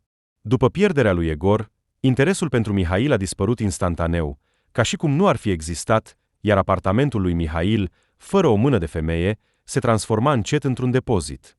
Mihail spăla vasele doar când se terminau cele curate. Odată, intrând la el pentru puțin timp, Aliona i-a sugerat să cheme profesioniști pentru a curăța toată mizeria. Trenul a plecat de la gară la minut. Tatăl și fiul, ca de obicei, călătoreau în compartimentul de lux. Le plăcea să vorbească mult cu lumina stinsă, să privească pe fereastră, unde se zăreau lumini ale copacilor. În acele momente, amândurora le părea că se va întâmpla o minune. Își planificau unde vor merge și ce vor vedea. Tată, mama călătorește în acest vagon? Nu știu, nu am văzut-o la gară. Acum e prea târziu, iar mâine dimineață sună și întreabă unde e. Roma s-a uitat la tatăl său, dar acesta a făcut o față indiferentă, iar în privirea băiatului a apărut o supărare. Tatăl nu voia să vorbească despre mamă, cu atât mai puțin să o vadă. Egor observa toate acestea, dar nu voia să atragă atenția fiului asupra lor. În plus, el era destul de mulțumit de cum decurgeau relațiile lor și, desigur, nu visa la nimic mai mult. Dar de ce? Se gândea Egor. Nu mai sunt sentimente, iar cel mai important, nu mai există respect pentru ea ca femeie, iar fără asta, ce viață poate fi? Bine, așa voi face, tată. S-au culcat la miezul nopții și au adormit imediat. Aliona călătorea în vagonul de clasa a doua, pe raftul de sus, lângă toaletă. Nu erau alte bilete, iar pentru acel loc groaznic a plătit 1000 în plus.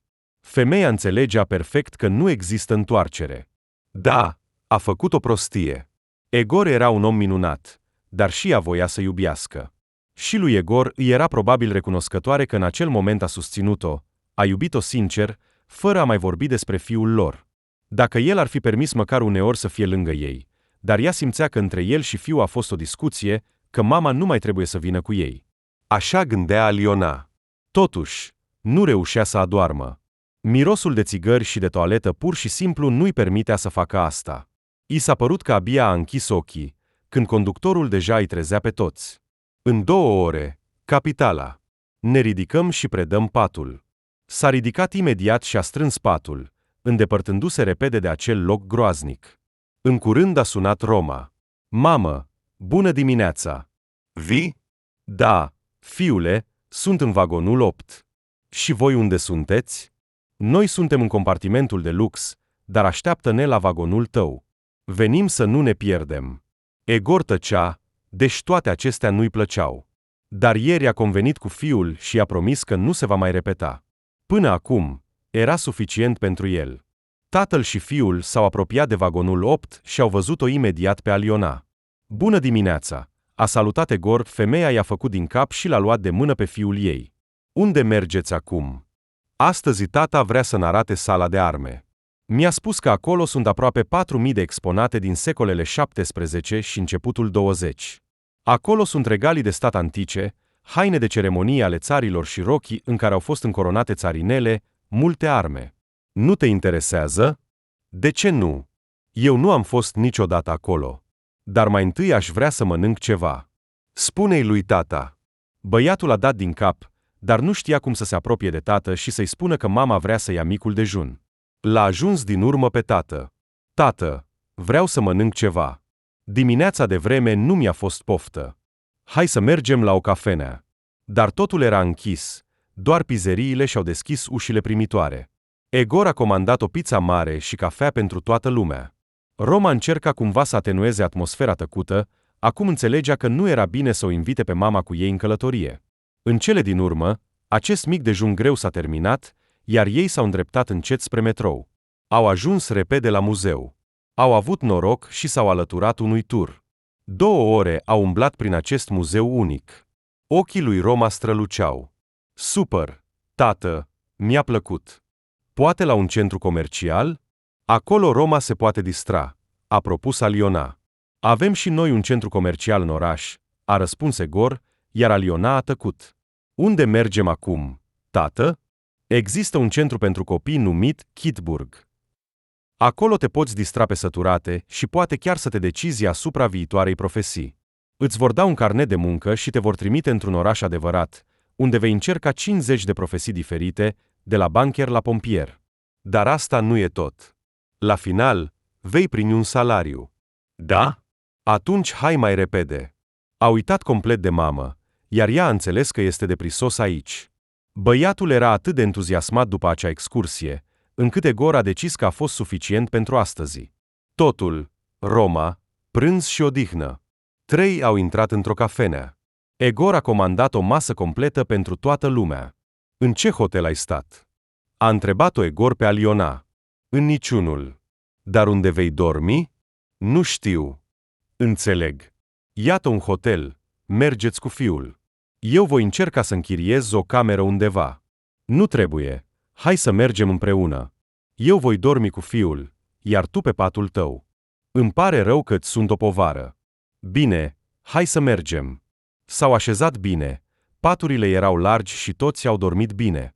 Până la plecarea trenului mai aveau încă 4 ore, iar ei au decis să meargă la colțul bunicului Durov.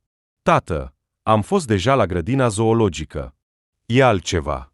Vreau să vezi calea ferată pentru șoareci, unde pasagerii cu coadă călătoresc cu treburile lor în vagoane adevărate, dar mici. Sunt dresați, vor cobor la stații. În general, vei vedea totul singur, iar de acolo direct la gară. Spectacolul a fost atât de captivant, încât Aliona, ca un copil, striga și arăta cu degetul când șoarecii, la comanda unui câine mic, se grăbeau în vagon și se așezau cu decență la feron. Tată, e uimitor. Îți mulțumesc. Totul, acum la gară. Aliona a avut inspirația să ia bilete dus-întors. Drumul spre casă a fost puțin mai confortabil decât cel spre capitală. Taxiul i-a dus pe toți acasă, iar seara Aliona i-a sunat lui Egor. Egor, îți mulțumesc pentru fiul meu. Nu aș fi putut să-i ofer atât de mult. Acum înțeleg de ce este atât de atașat de tine. Mulțumesc. Și a închis rapid apelul pentru a nu plânge. Telefonul era încă în mâinile ei când a sunat. Pe ecran era Mihail. Te ascult. Ați ajuns deja? Da, tocmai am intrat. Îi place fiului meu? I-a fost atât de amuzant să audă această frază mândră fiului meu. Da, fiului lui Egor i-a plăcut foarte mult. Nu voi ascunde. Amândurora ne este departe de el. El a ridicat un standard atât de înalt de comunicare cu acest băiat, încât nici tu, nici eu nu am putea oferi atât de mult timp acestui băiat. Oprește-te. Am văzut cum comunici cu el. Nu ai nevoie de el. Totul, mă duc la duș și mă odihnesc. Mihail se plimba. La el acasă se desfășura o curățenie generală. Nu mai putea rămâne acolo și a decis să cheme pe cineva care să aducă acea cocioabă în ordine. Fața Alionei, după conversația cu Mihail, a devenit nefericită. Cuvintele lui au readus amintiri dureroase pe care ar fi vrut să le uite. Salut, comandant! Asta a fost toată comunicarea. O sticlă de bere în fața televizorului și un somn sănătos sub melodiile stelelor noastre.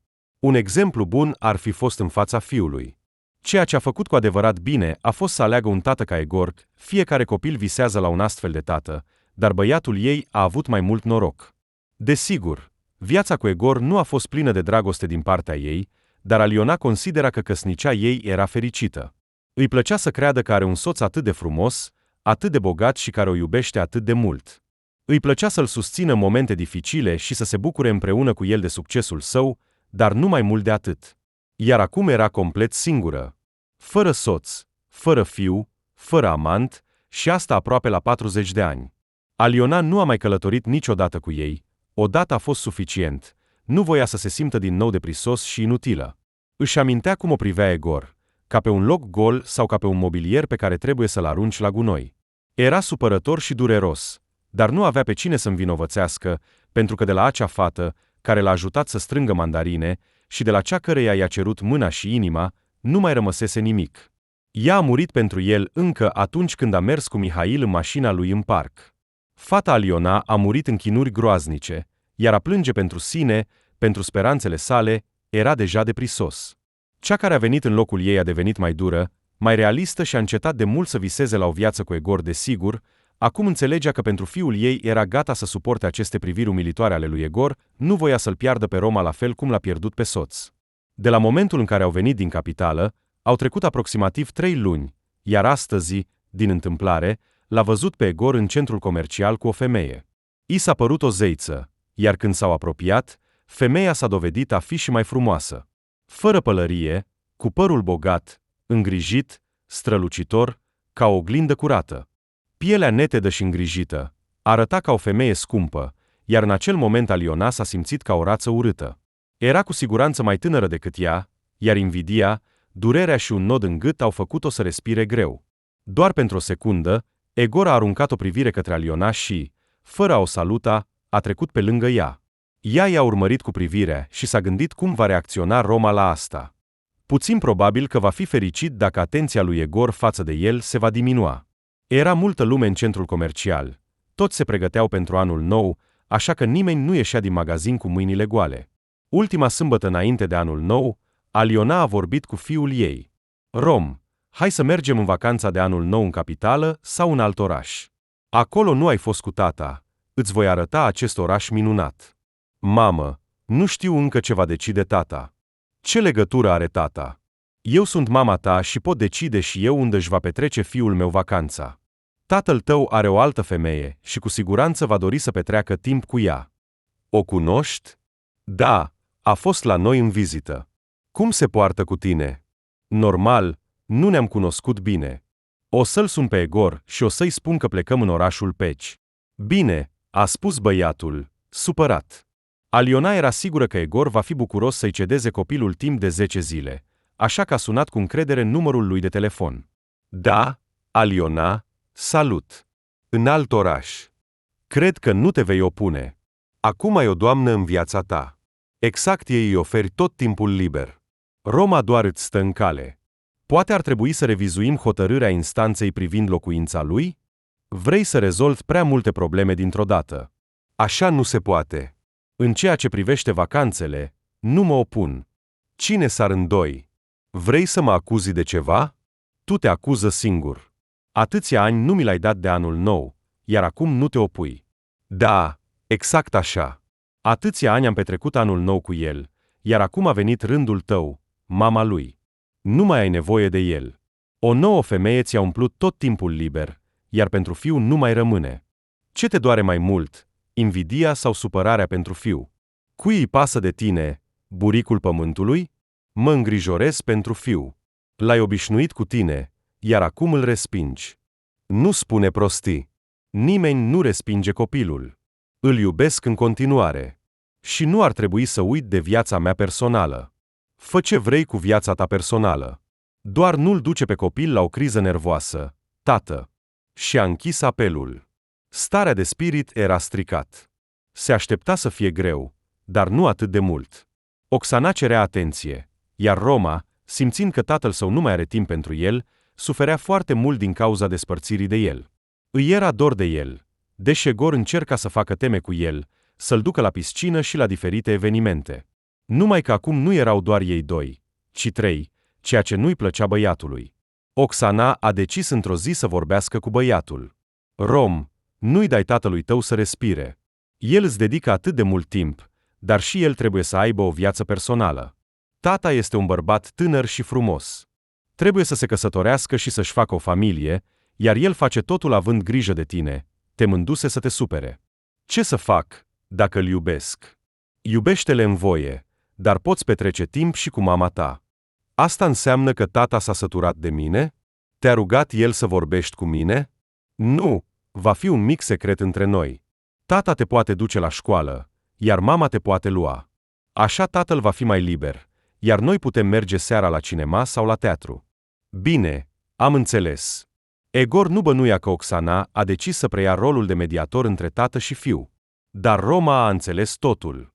Așa că, atunci când Egor l-a dus la școală, el a sunat-o imediat pe mamă. Mamă, ia-mă astăzi după facultate. La ce oră? La 5. Bine, voi veni. S-au întâlnit cu Egor la doar 5-6 minute distanță. Iar Roma a fost luat de mamă. Mamă? S-a mirat Egor. Da. Și a sunat-o imediat pe Aliona. Da. Egor, unde sunteți? Am ajuns acasă. De ce nu l-ai luat tu în ziua ta? Mi-a sunat la muncă și m-a rugat să-l iau. Chiar așa? Dă-mi-le pe el. Da, tată. Ce s-a întâmplat? Rom, te-am supărat. Nu, desigur. Vreau doar să fiu cu mama. Și doar asta? E doar asta? Da. Dar Egor nu a crezut niciun cuvânt din ceea ce a spus. De ceva, inima lui s-a strâns. Cuvintele Alionei s-au dovedit a fi adevărate, ceea ce nu voia deloc. Nu a acordat atenție apelurilor telefonului, iar acum Oxana suna. Egor, unde ești? Te aștept la teatru. A uitat complet de spectacol, biletele pentru care le-a luat el însuși cu o săptămână în urmă. Vin. Nu voia deloc să meargă la teatru. Starea de spirit a scăzut la prost, dar, deoarece femeia aștepta, trebuia să meargă. Spectacolul a fost așa și așa, dar Oxana a arătat rochia ei nouă și un colier frumos. De ce ești atât de posomorât? Spectacolul nu mi-a plăcut. Sunt de acord. Sunt obosit după muncă. Înțeleg. Roma face ceva. A plecat la mama. Și ce e rău în asta?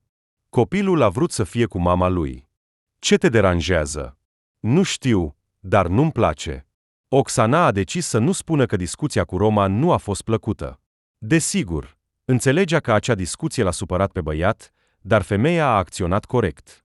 Băiatul era obișnuit să trăiască doar cu tatăl său și să primească toată atenția. Acum a apărut ea, care vrea și ea atenție și, mai mult, vrea să se căsătorească cu acest bărbat și nu va renunța ușor la pozițiile sale. Iar băiatul se va obișnui. Ce altceva poate face? Te duc acasă? A întrebat Egor. Nu, astăzi voi rămâne la tine. Bine, nu văd entuziasm. Supărată, Oxana a făcut buzele în formă de O. Nu, sunt bucuros, doar că mă îngrijorează fiul. Dar ce e el pentru tine? Un copil străin absolut.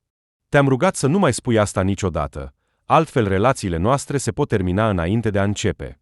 Bine, îmi pare rău. Au intrat într-un restaurant, au cinat, apoi acasă. Părea că totul este minunat.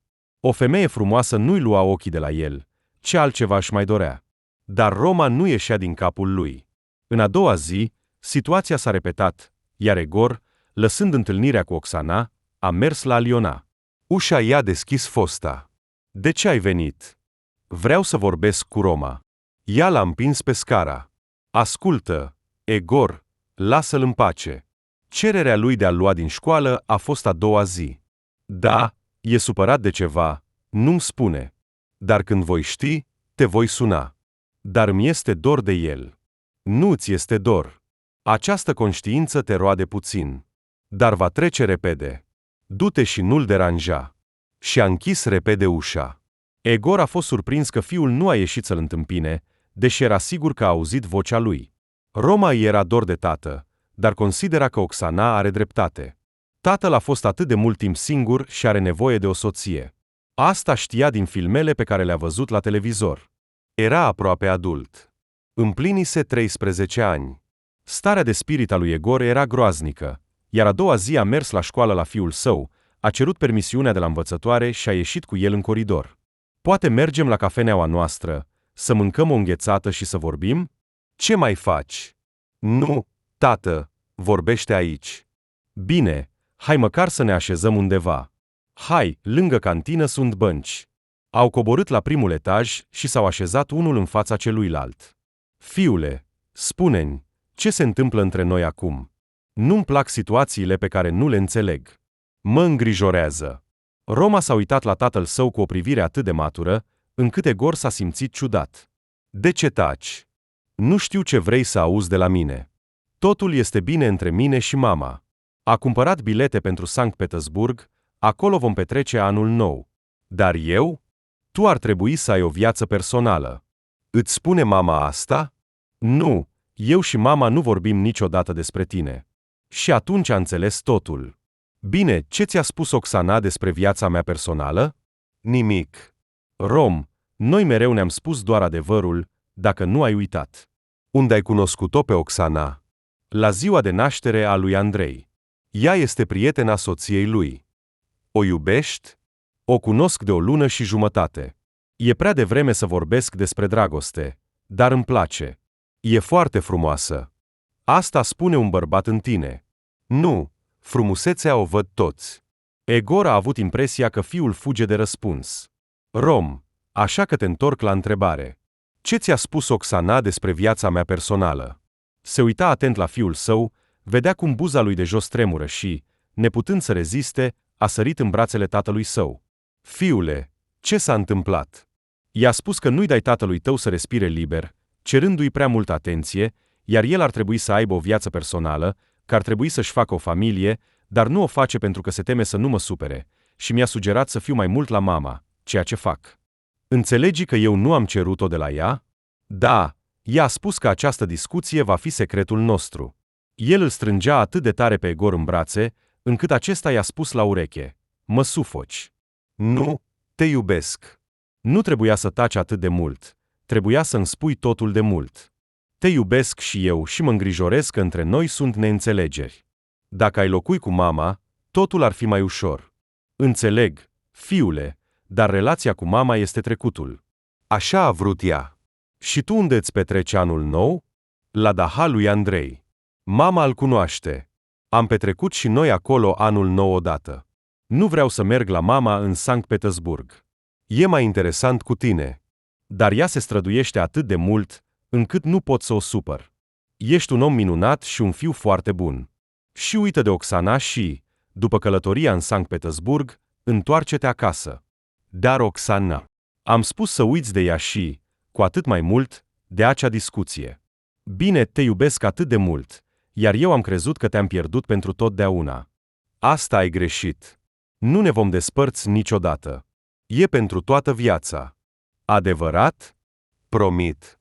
Voi găsi o femeie care îți va plăcea și vom avea o familie. Băiatul l-a îmbrățișat din nou pe gât. Îți mulțumesc. Dar hai să mai stabilim odată să nu ne ascundem nimic unul de celălalt. Așa nu vor fi probleme între noi. Am înțeles, tată. Îți mulțumesc că ai venit. Acum voi avea o stare de spirit complet diferită. Au stat mult timp în brațe unul cu celălalt. Acum voi putea lucra liniștit. Egor, stând deja în mașină, nu putea să o pornească. Cum îi bătea inima, cum se îngrijora din cauza acelei discuții. Oksana, o femeie tânără, fără copii și care nu cunoștea sufletul lor, a decis să vorbească cu el ca cu un adult, care ar putea face față ușor consecințelor acelei discuții, dar nu cu un copil. Bine că nu m-am îndrăgostit încă și nu m-am atașat de ea atât de mult încât să pot schimba copilul pe ea. În cele din urmă, mașina a început să funcționeze și s-a pus în mișcare. Se întorcea la muncă cu o stare de spirit minunată, a rezolvat o problemă, ca o piatră de pe umeri. De ceva, nu se îngrijora de discuția cu Oksana. Ea și-a permis prea multe. Nu i-a plăcut că ea a aflat despre Roma pe căi ocolite. Andrei nu i-a spus asta. A fost un alt binevoitor care a spus toată adevărul. Dar i-a spus imediat că acest subiect este interzis, Roma este fiul lui și punct. Tocmai se gândea la ea când a văzut pe telefonul care suna poza ei. Da, Oksana. Salut, iubitul meu. Această adresare nu-i plăcea deloc. Prea repede a devenit favorit. Vom merge astăzi undeva? Nu, vino la mine, trebuie să vorbim. Mă sperie întotdeauna astfel de cuvinte. În ele se simte ceva tragic și deja ireparabil. Voi fi la 6. Și a închis telefonul. Astfel de relații cu fiul l-au făcut impulsiv și iritabil. Chiar și colegii au observat asta. Subalternul său, asupra căruia Egor s-a bătut cu reproșuri nemeritate, i-a spus: "Nu te mai recunosc. Ai devenit asemănător cu un urs deranjat din hibernare. Ce s-a întâmplat cu tine? Pot să-ți iert cumva intoleranța ta, dar colegii ce vină au?" Egor înțelegea totul, dar absența fiului în apartament îl făcea insuportabil. Acum stătea în biroul său, întinzându-și picioarele lungi, sprijinindu-se de spătarul unui scaun uriaș și zâmbind ca o pisică din cheșire. Era cu adevărat mulțumit de conversația cu fiul. Paternitatea îl umplea de mândrie. Nu voia să fie ipocrit nici cu fiul, nici cu Oksana. Fiul, spunând că îl iubește, părea să-i aducă un balsam pentru sufletul lui Egor, era chinuit să audă că cineva îl consideră un obstacol în viața personală. Ce poate înțelege Oksana, care nu are copii? Reflectând la toate acestea, Egor s-a convins încă o dată că viața este o chestiune atât de complicată, în care este amestecat atât de mult, ca într-o salată de vinete, dar fiecare ingredient își dă gustul său, iar tu decizi doar tu dacă îmbunătățești acest gust sau nu. Oksana nu îmbunătățea, ci complica. Privind la ceas, a închis seiful, dulapurile și a ieșit din birou. Am terminat munca pentru astăzi, a aruncat el secretarei. Pe mâine. A întârziat puțin, iar Oksana stătea lângă intrare. Nu ți-e frig? A întrebat el. Nu, doar m-am așezat. Hai, vântul e afară. În apartament era curat, confortabil și cald. Hai să ne așezăm în bucătărie, să bem o cafea. A rămas tortul de ieri în frigider. Vrei? Voi mânca puțin, a răspuns Oksana. Când fiecare a avut în față o ceașcă de cafea fumegândă, s-a uitat unul la altul. Ce voiai să-mi spui? Poate ai vreo propunere? Ea sugera evident căsătoria. Egor a zâmbit strâmb. Nu, Oksana, nu am ajuns până acolo. Trebuie să ne despărțim. Ce s-a întâmplat? Ai întâlnit o altă femeie? Nu, astăzi am reușit în sfârșit să vorbesc cu fiul și să aflu tot ce mă interesa. Nu aveai dreptul să te amesteci în relația noastră cu fiul. Noi ne cunoaștem prea puțin ca să aleg între el, pe care îl cresc de aproape 13 ani, și tine, pe care te cunosc de o lună și jumătate. Așa că, de mâine, nu mai suntem un cuplu. S-a ridicat atât de brusc încât cafeaua s-a vărsat pe masă. Credeai că o voi ruga să nu mă părăsească? Mă doare de tine. Nu voi fi niciodată singură. Mă bucur pentru tine. Fii fericită. A închis ușa cu atâta zgomot încât nu putea crede că îi pasă de Egor și lui i-a fost mai ușor. A ales fiul și nu regretă deloc. Roma a sunat la Egor și a spus când vin din Sankt Petersburg.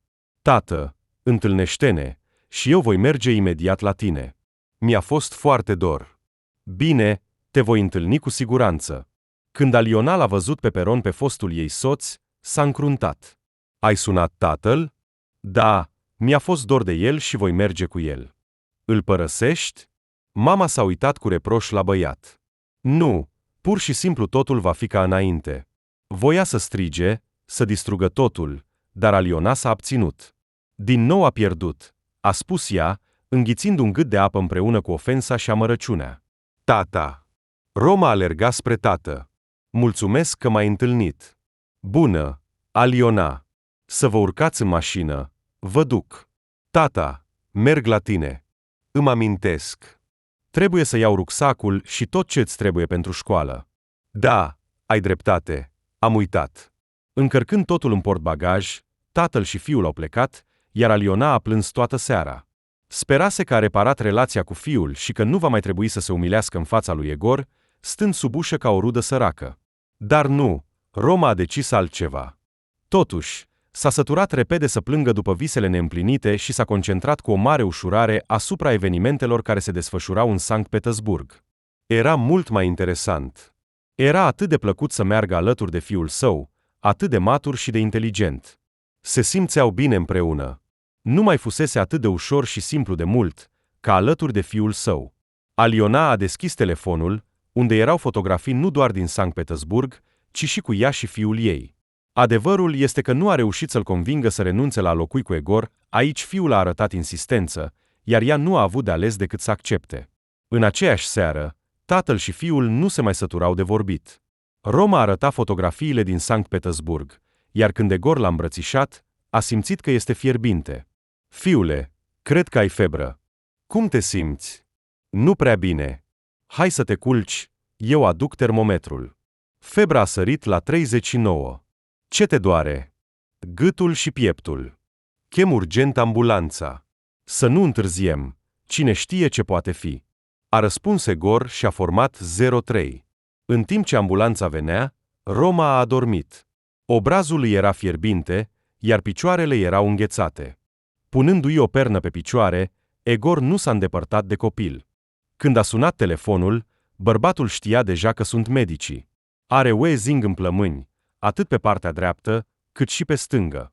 Gâtul este roșu. Îl luăm. Tatăl l-a ajutat pe fiu să se pregătească. Tata, mergi cu mine? Desigur. Voi merge direct după ambulanță. În clinică, Egor și-a dus fiul în brațe. Mergeți acasă. Lui se fac deja toate pentru a-i ușura respirația și somnul. Nu-mi dați bilet, voi veni mâine la el. Bine. Tania, a strigat ea la asistentă, dă-i lui tata un bilet pentru Roman Nesterov. Hai, a spus ea, pe care o numeau Tania. Dimineața era deja la el, a intrat la medicul curant. Doctor, cum a trecut noaptea? Îngrijorător. L-a vomitat, febra a scăzut puțin, dar încă se menține. Luăm toate măsurile. E bine că l-ați adus la noi, nu ați încercat să vă tratați singuri. Acum doarme, așa că mergeți la lucru, iar seara veniți. Cred că vor fi vești bune. Ieșind din spital, a sunat Alionei. Da, Egor, s-a întâmplat ceva? Roma s-a îmbolnăvit. Seara a avut febră mare, am chemat ambulanța. Are pneumonie. Unde s-a răcit așa în Sankt Petersburg? Are COVID?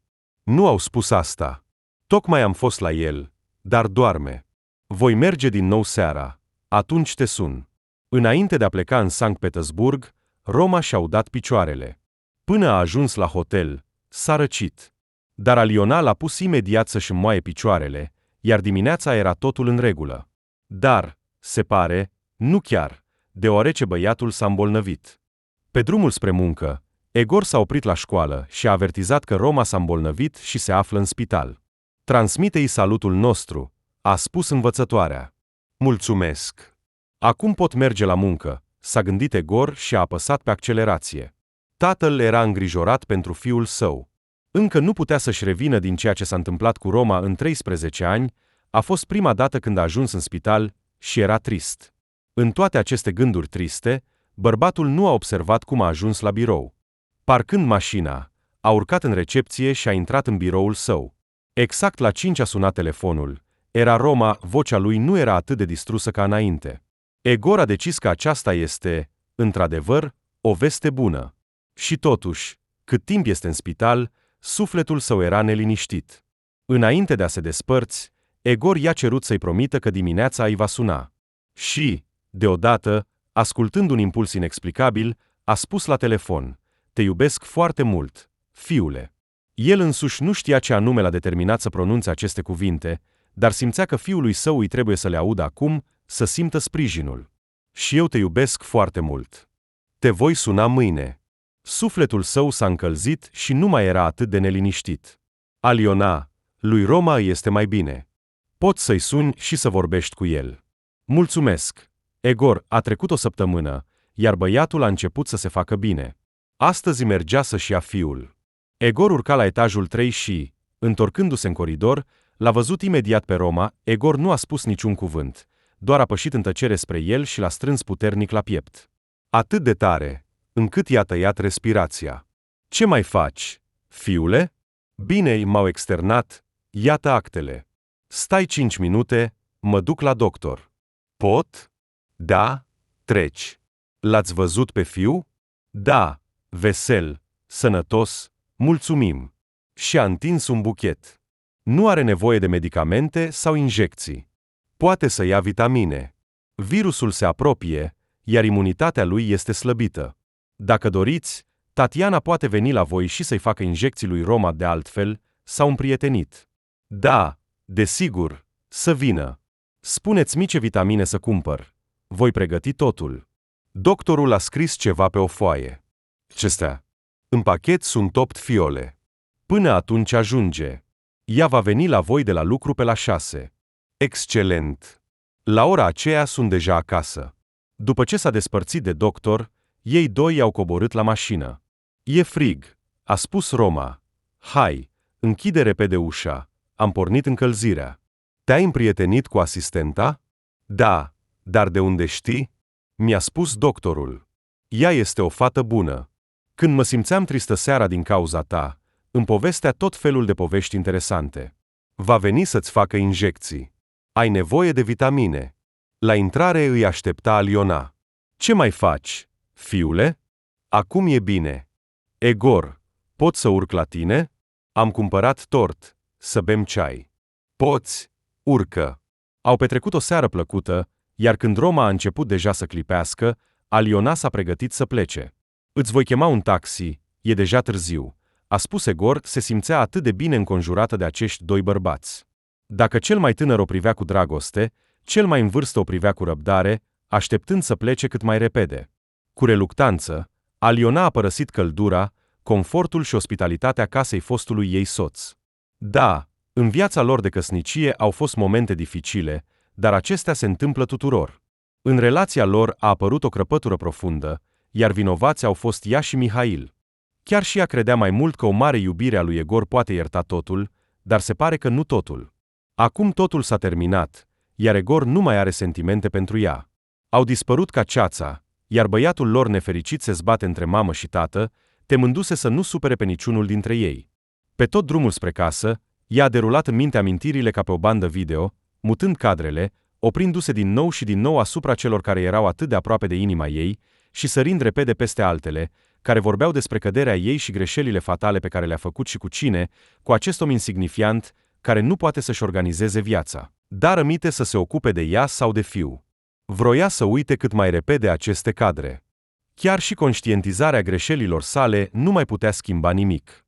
L-a pierdut pe Egor, iar pe fiu aproape că l-a pierdut și pe el. Deoarece el se îndreaptă spre tată, față de ea nu a simțit niciodată nimic de genul. Am ajuns, a spus șoferul, dar se vedea că amintirile au captivat-o atât de mult pe Aliona, încât șoferul a fost nevoit să repete. Doamnă, am ajuns. A tresărit, s-a scuzat și imediat a întins banii. Mulțumesc, m-am gândit. Se mai întâmplă. O seară bună. Problema cinei a rezolvat-o cu ajutorul pizei care a rămas de la prânzul de ieri. Încălzind-o fără niciun fel de plăcere, a înghițit-o. Liniștea din casă apăsa pe piept. A pornit televizorul pentru a avea iluzia că cineva este în apartament. Boala fiului a făcut-o din nou să se simtă vinovată. Dar astăzi era o mică sărbătoare. Păcat că nu era de familie. Roma era acasă, dar nu cu ea. Weekendul a trecut liniștit, Roma a refuzat să vină la ea sâmbătă, justificându-se că este foarte dor de tată.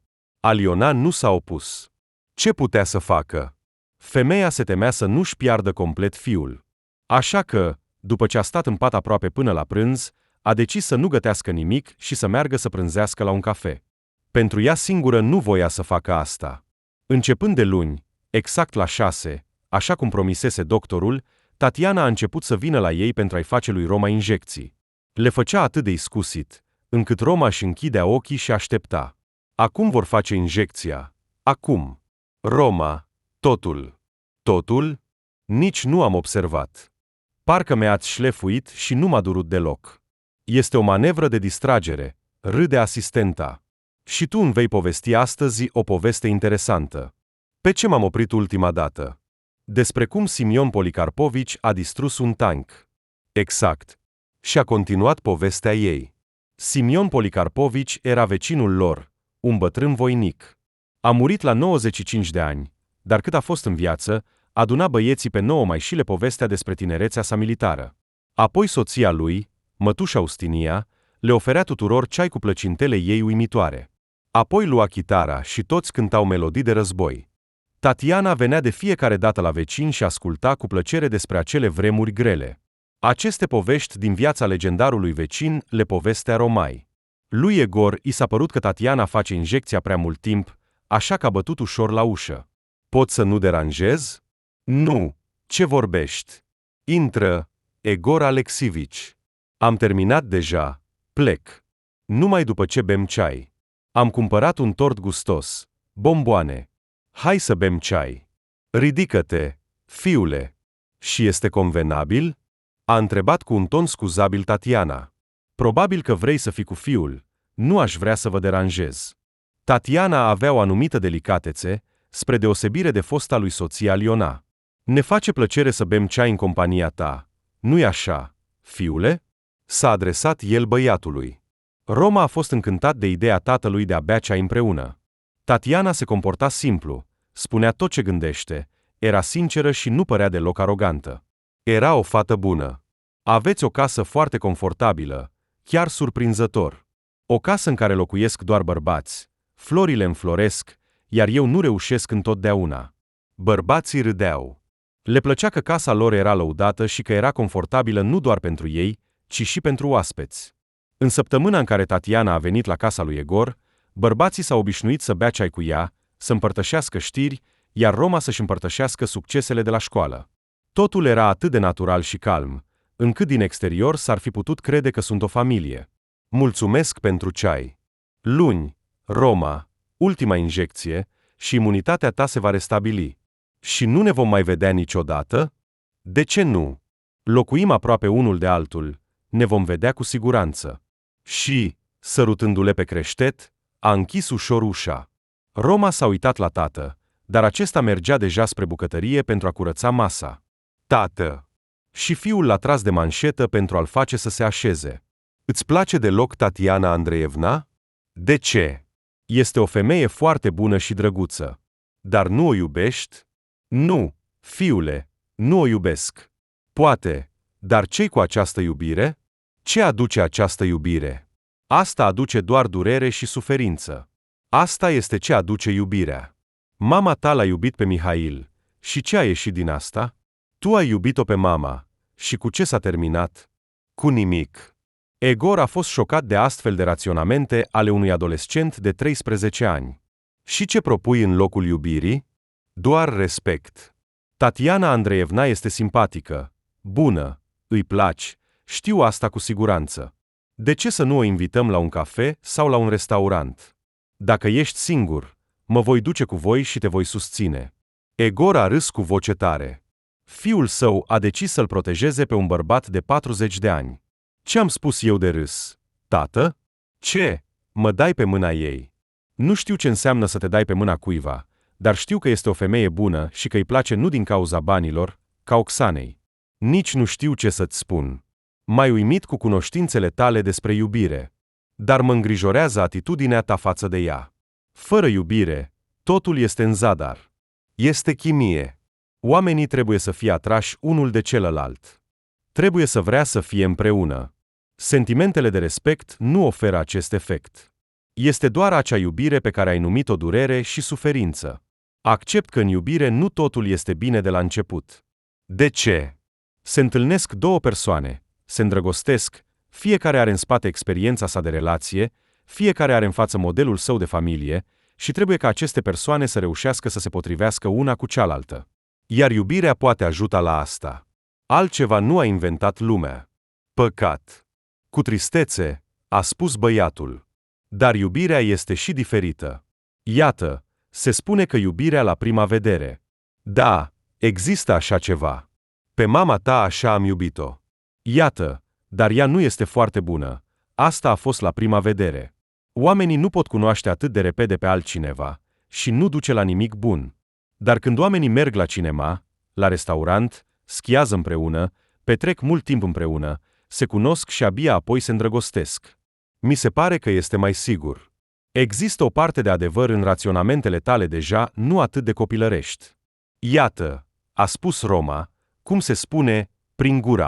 Prin gura copiilor vorbește adevărul. Exact. Ne-a spus profesoara de literatură. Hai să stabilim pentru luni unde o vom duce pe Tatiana Andreevna. Egor abia și-a stăpânit zâmbetul. Fiul a crescut. Raționamentele lui mature l-au uimit pe Egor. I se părea că la 30 de ani era atât de departe de tot ce vorbe acum Roma, timpul s-a schimbat complet. Copiii cresc repede, iar internetul le este de ajutor. Luni, I-au invitat pe Tatiana la o plimbare. În parc, iar apoi la un cafe. Mulțumesc, s-a mirat fata. Mă voi plimba cu plăcere, sunt atât de puțin pe afară. Îmbracă-te mai bine, a avertizat Roma. Acum gripă peste tot. Băiatul a preluat cu ușurință autoritatea asupra tatălui. Desigur, i-ar fi plăcut mai mult ca în locul Tatianei Andreevna să fie mama, dar a văzut că tatăl ei nu o suportă și o tolerează doar pentru că este mama lui. Aceasta nu este iubire. Sâmbătă, Egor a luat bilete la teatru. Tată, câte bilete ai luat la teatru? 3. Dă-mi unul înapoi. Voi merge la mama. Acum nu ești singur. Ce? Mă părăsești? Nu, mă întorc luni, așa că în teatru te descurci singur. Voi încerca. Așa fiul l-a îndrumat pe tată pe calea căutării iubirii. Și dacă va reuși, visa Roma, simțea cu inima lui de copil că exact o astfel de femeie îi trebuie tatălui. Au trecut 7 luni de când Egor a invitat-o pe Tatiana la o plimbare în parc, și el simțea din ce în ce mai mult că ea a devenit pentru el singura persoană apropiată. Ea nu a încercat să se impună, nu l-a numit pe fiecare ocazie iubit, pur și simplu a fost acolo, și el simțea că de la ea emană căldură, nu doar pentru el, ci și pentru Roma, ceea ce era de asemenea foarte important. Vii la mine? A întrebat Egor. Roma probabil că doarme deja. El este astăzi la Aliona. Bine, mă vei servi cu ceai, și apoi voi pleca. Dar ceaiul a fost uitat imediat ce s-au aflat în apartament. Neprivind-o pe Tatiana, Egor s-a plecat încet spre ea și a atins cu foarte mare grijă buzele ei. Erau moi, delicate, atrăgătoare. Tatiana a înghețat, iar Egor a simțit asta. Te-am speriat? Nu, pur și simplu am așteptat probabil prea mult timp asta. Coboară privirea, a răspuns Tatiana.